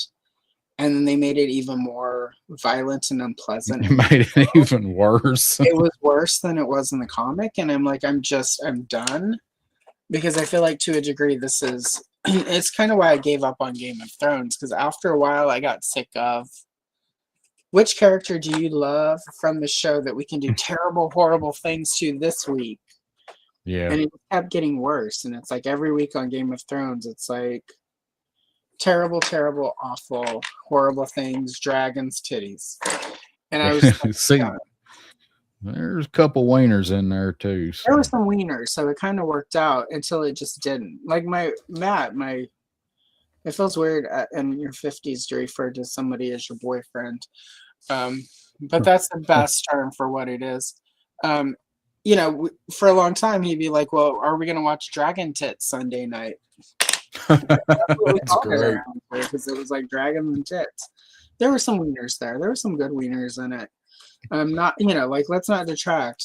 And they weren't bad boobs. Like, if you're into boobs, there was some good boobs to be had. But, like, I just got tired. There wasn't a bad boob in there. Yeah, there wasn't a bad boob. There wasn't a bad wiener. Like, there are a lot of attractive people and a lot of people who weren't conventionally attractive who were attractive in that show, right? I just got tired of how, like, mean-spirited the show got. It really did. Now, I talking about both of those. So, I never read the Walking Dead comic, but when the show come on, I was all about some zombies. I mean, I'm a big, I was a zombie aficionado before it became popular again, thanks to the Dawn of the Dead remake. So when the show come out and somebody was like, yeah, this is a comic that's been going on for a long time, I went and I read the entire Wikipedia page, and I actually went and I kept doing that during when the show was on, so I would know what was coming and I would know some of what kind of things had changed.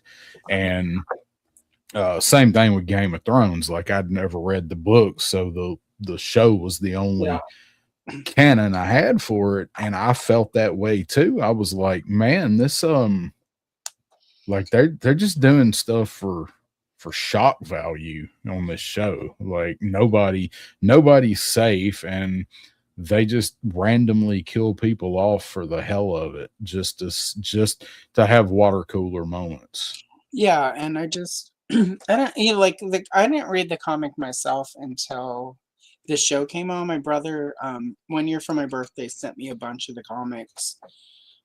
He sent me a bunch of. They had started doing Walking Dead Weekly, where essentially they, started the comic book over from the beginning and were republishing it, and So he sent me a bunch of those, and then he sent me 2 or 3 of the collections. So basically, I had like the first 16 issues, I think, was how it worked. And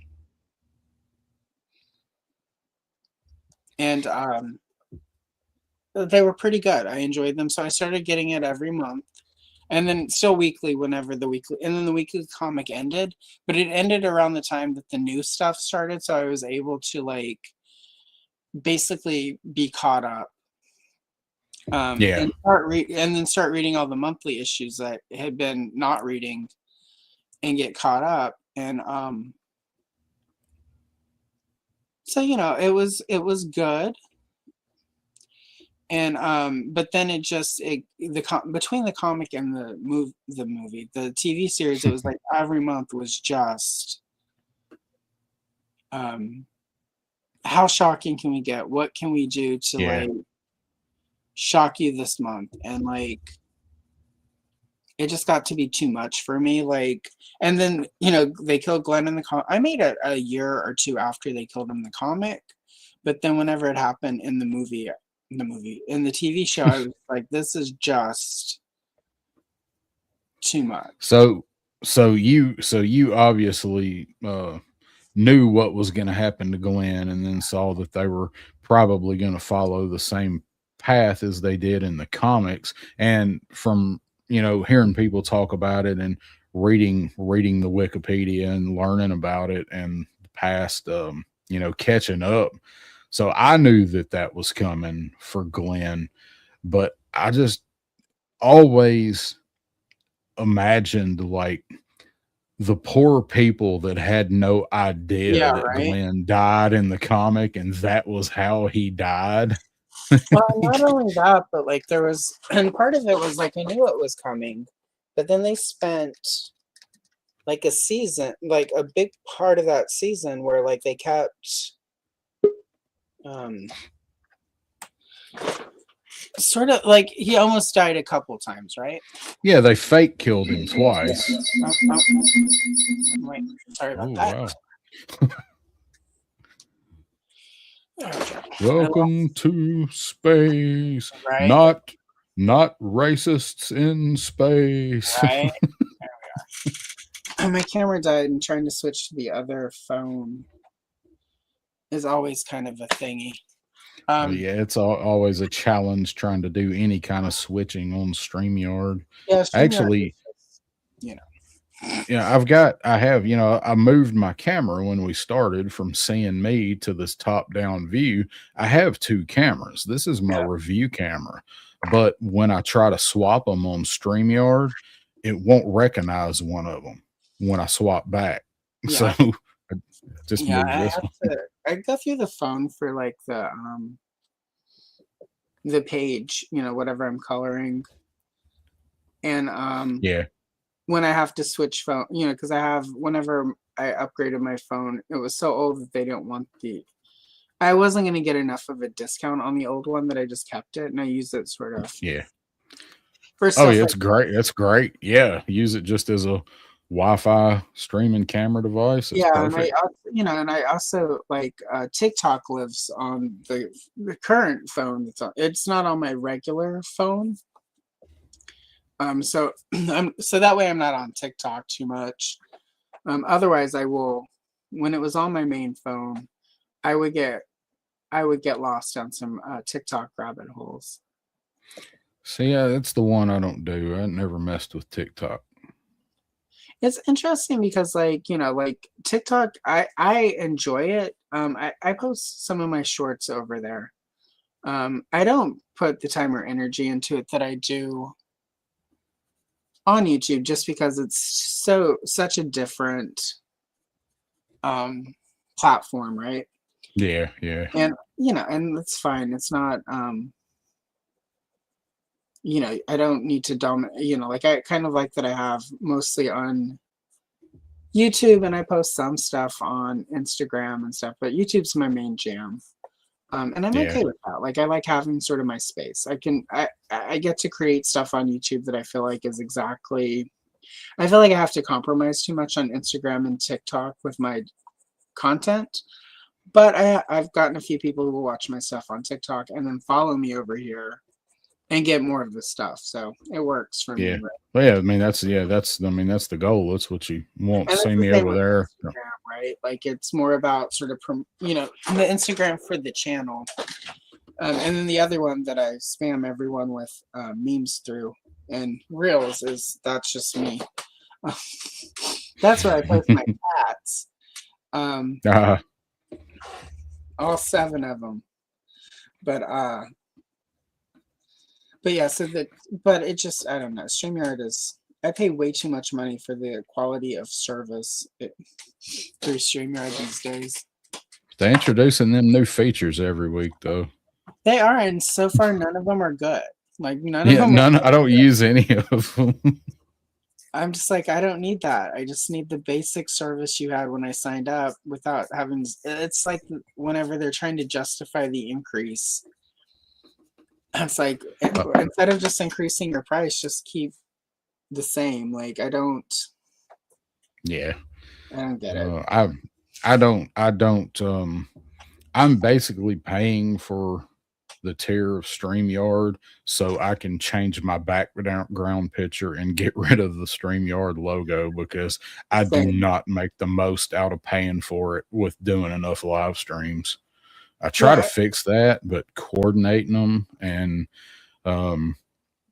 planning them, and you don't want to go on against other people, although it's going to happen some. And I'll plan one and be like, hell yeah, man, I'm gonna do a stream. I'll get some people to come on, and Friday will get here, and I'll put my feet up and be like, yeah, you know what? Maybe next week. Yeah, for a really long time, because I take every other Friday from my day job because I have all this PTO I'll never use otherwise. Because I've accrued quite a bit over the last 15 years. So I take and for a while, every other Friday, I was jumping on and streaming, doing a solo stream for a couple of hours on Fridays.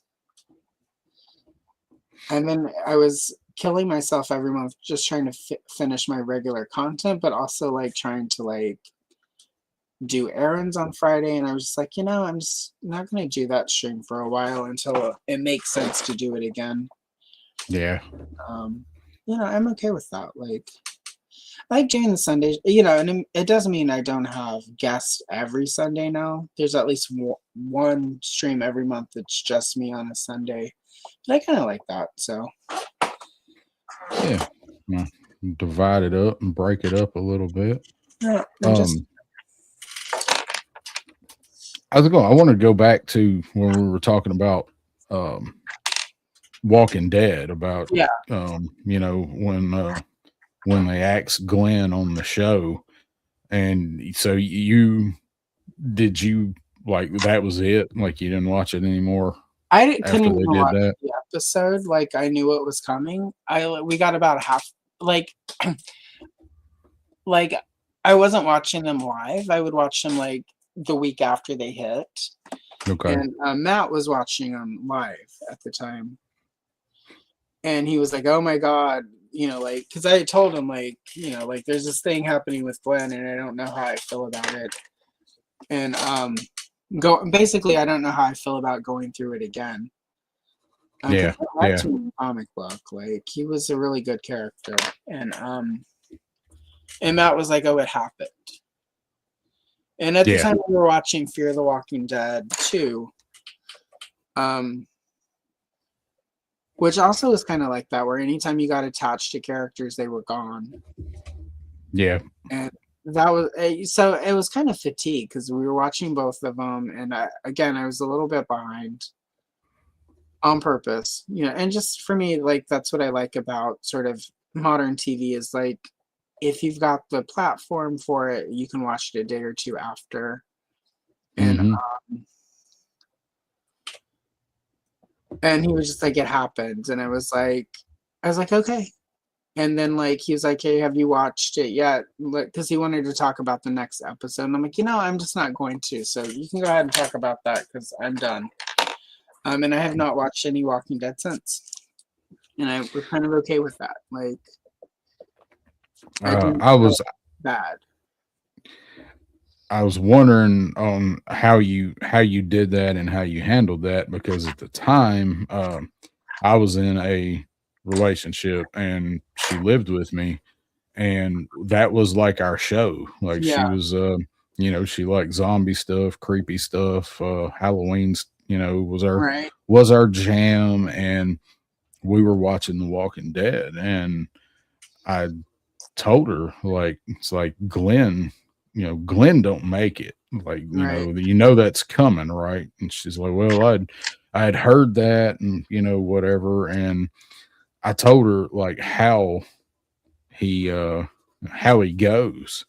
And it's like, so they started getting in deep and taking a whole season and a half to finally show us Negan and whatever. Yeah. I was like, all right, it's gonna be getting close. And then so the time came for that reveal, when they screwed us and split the seasons with it, and that next season started, and I was like, this is gonna be it. And she didn't watch it. She wouldn't watch it because Glenn was her favorite character. Right. And I remember the night that episode come on and got ready to watch it. Like, she went in the bedroom and shut the door. Right. She's like, I'm gonna watch something else, or I'm gonna go to sleep, or whatever. She's like, I can't watch it.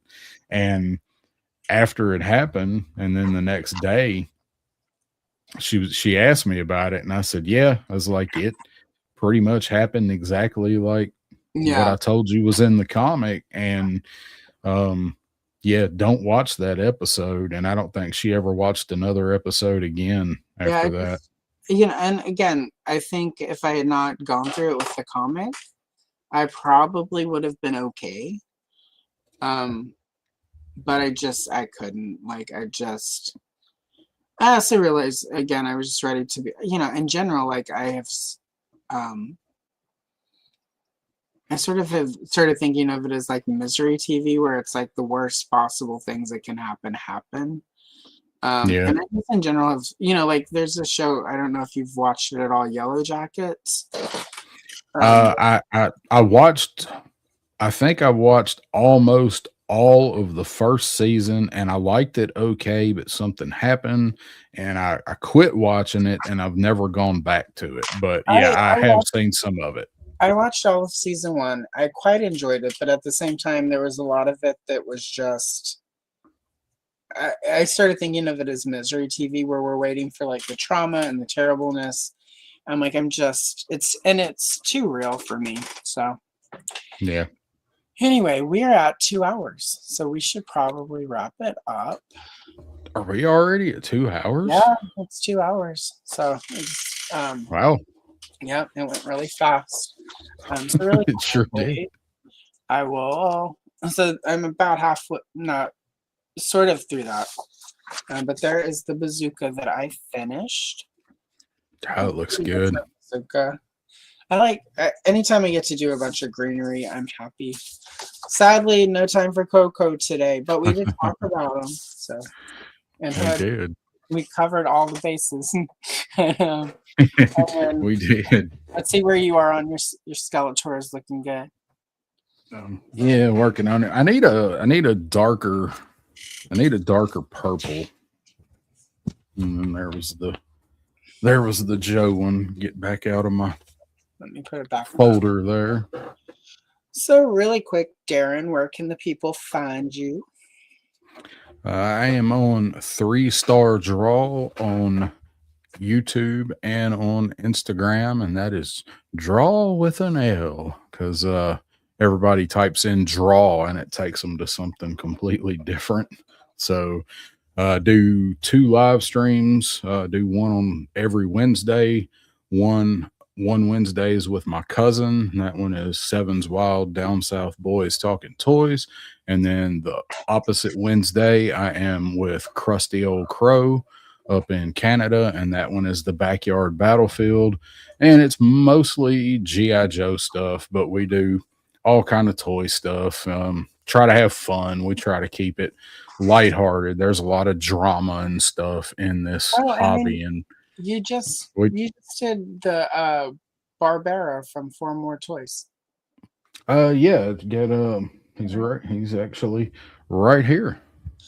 All right. So really quick. So there are two links for y'all in the chat. First is Darin's channel. If you're not subscribed, go like and subscribe. And the link to his Barbero, because I opened Wave 1 to put them into a box to move because it was easier to unbox them and move. So Yes. I haven't got to properly enjoy them, but he is a solid figure. So go check that out, everyone, if you have not already. Appreciate Yeah. it. Yeah, he's a lot of fun. Got to meet I these guys like that the entire Legends of Drawl, and I want to get some of the Galaxy Warriors that they've been doing.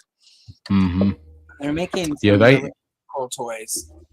They had most all of them when I got to meet them at Titans Toy Expo here in Nashville, and really good guy, real easy to talk to, really believes in his product. Emiliano, I'm assuming, right? No, it was the other guy. Joshua. Yeah. Okay. Emiliano also though really digs it, so absolutely. So really meanwhile, here from my channel, I've got stuff coming up too, guys. Let's see, content. What's coming up, guys? Okay, so tomorrow we are celebrating Christmas still. So there's Christmas shorts all this week, every day. Tomorrow will be a flip through and coloring of a art of coloring The Nightmare Before Christmas. And then the big deal that I hope you all join me for, there will be a premiere on Wednesday at 4 p.m. Pacific Standard Time it's called The Death and Return of Kenner's Star Wars. It's Power of the Force 1995. So it's basically from 1985 to 1995. I kind of give you Star Wars history. And then I unbox a bunch of Power of the Force 2 toys and talk about them. Oh. So please join me for that. It's my big, many years ago when I decided I was going to do Toy Tube, I wrote this 20-page history of Power of the Force.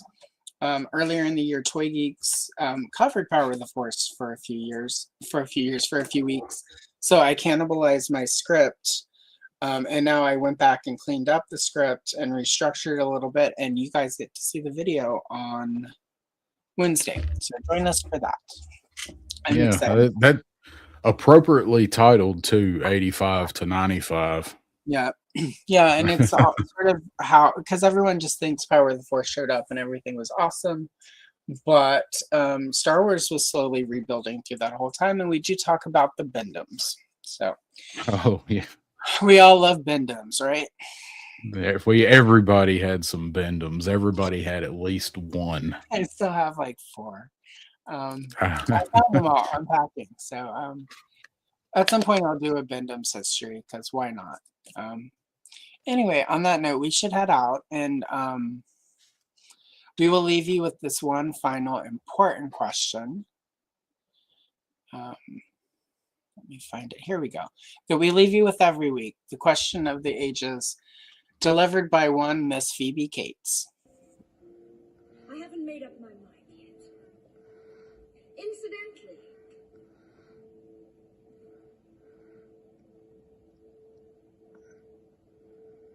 which one of you bitches is my mother?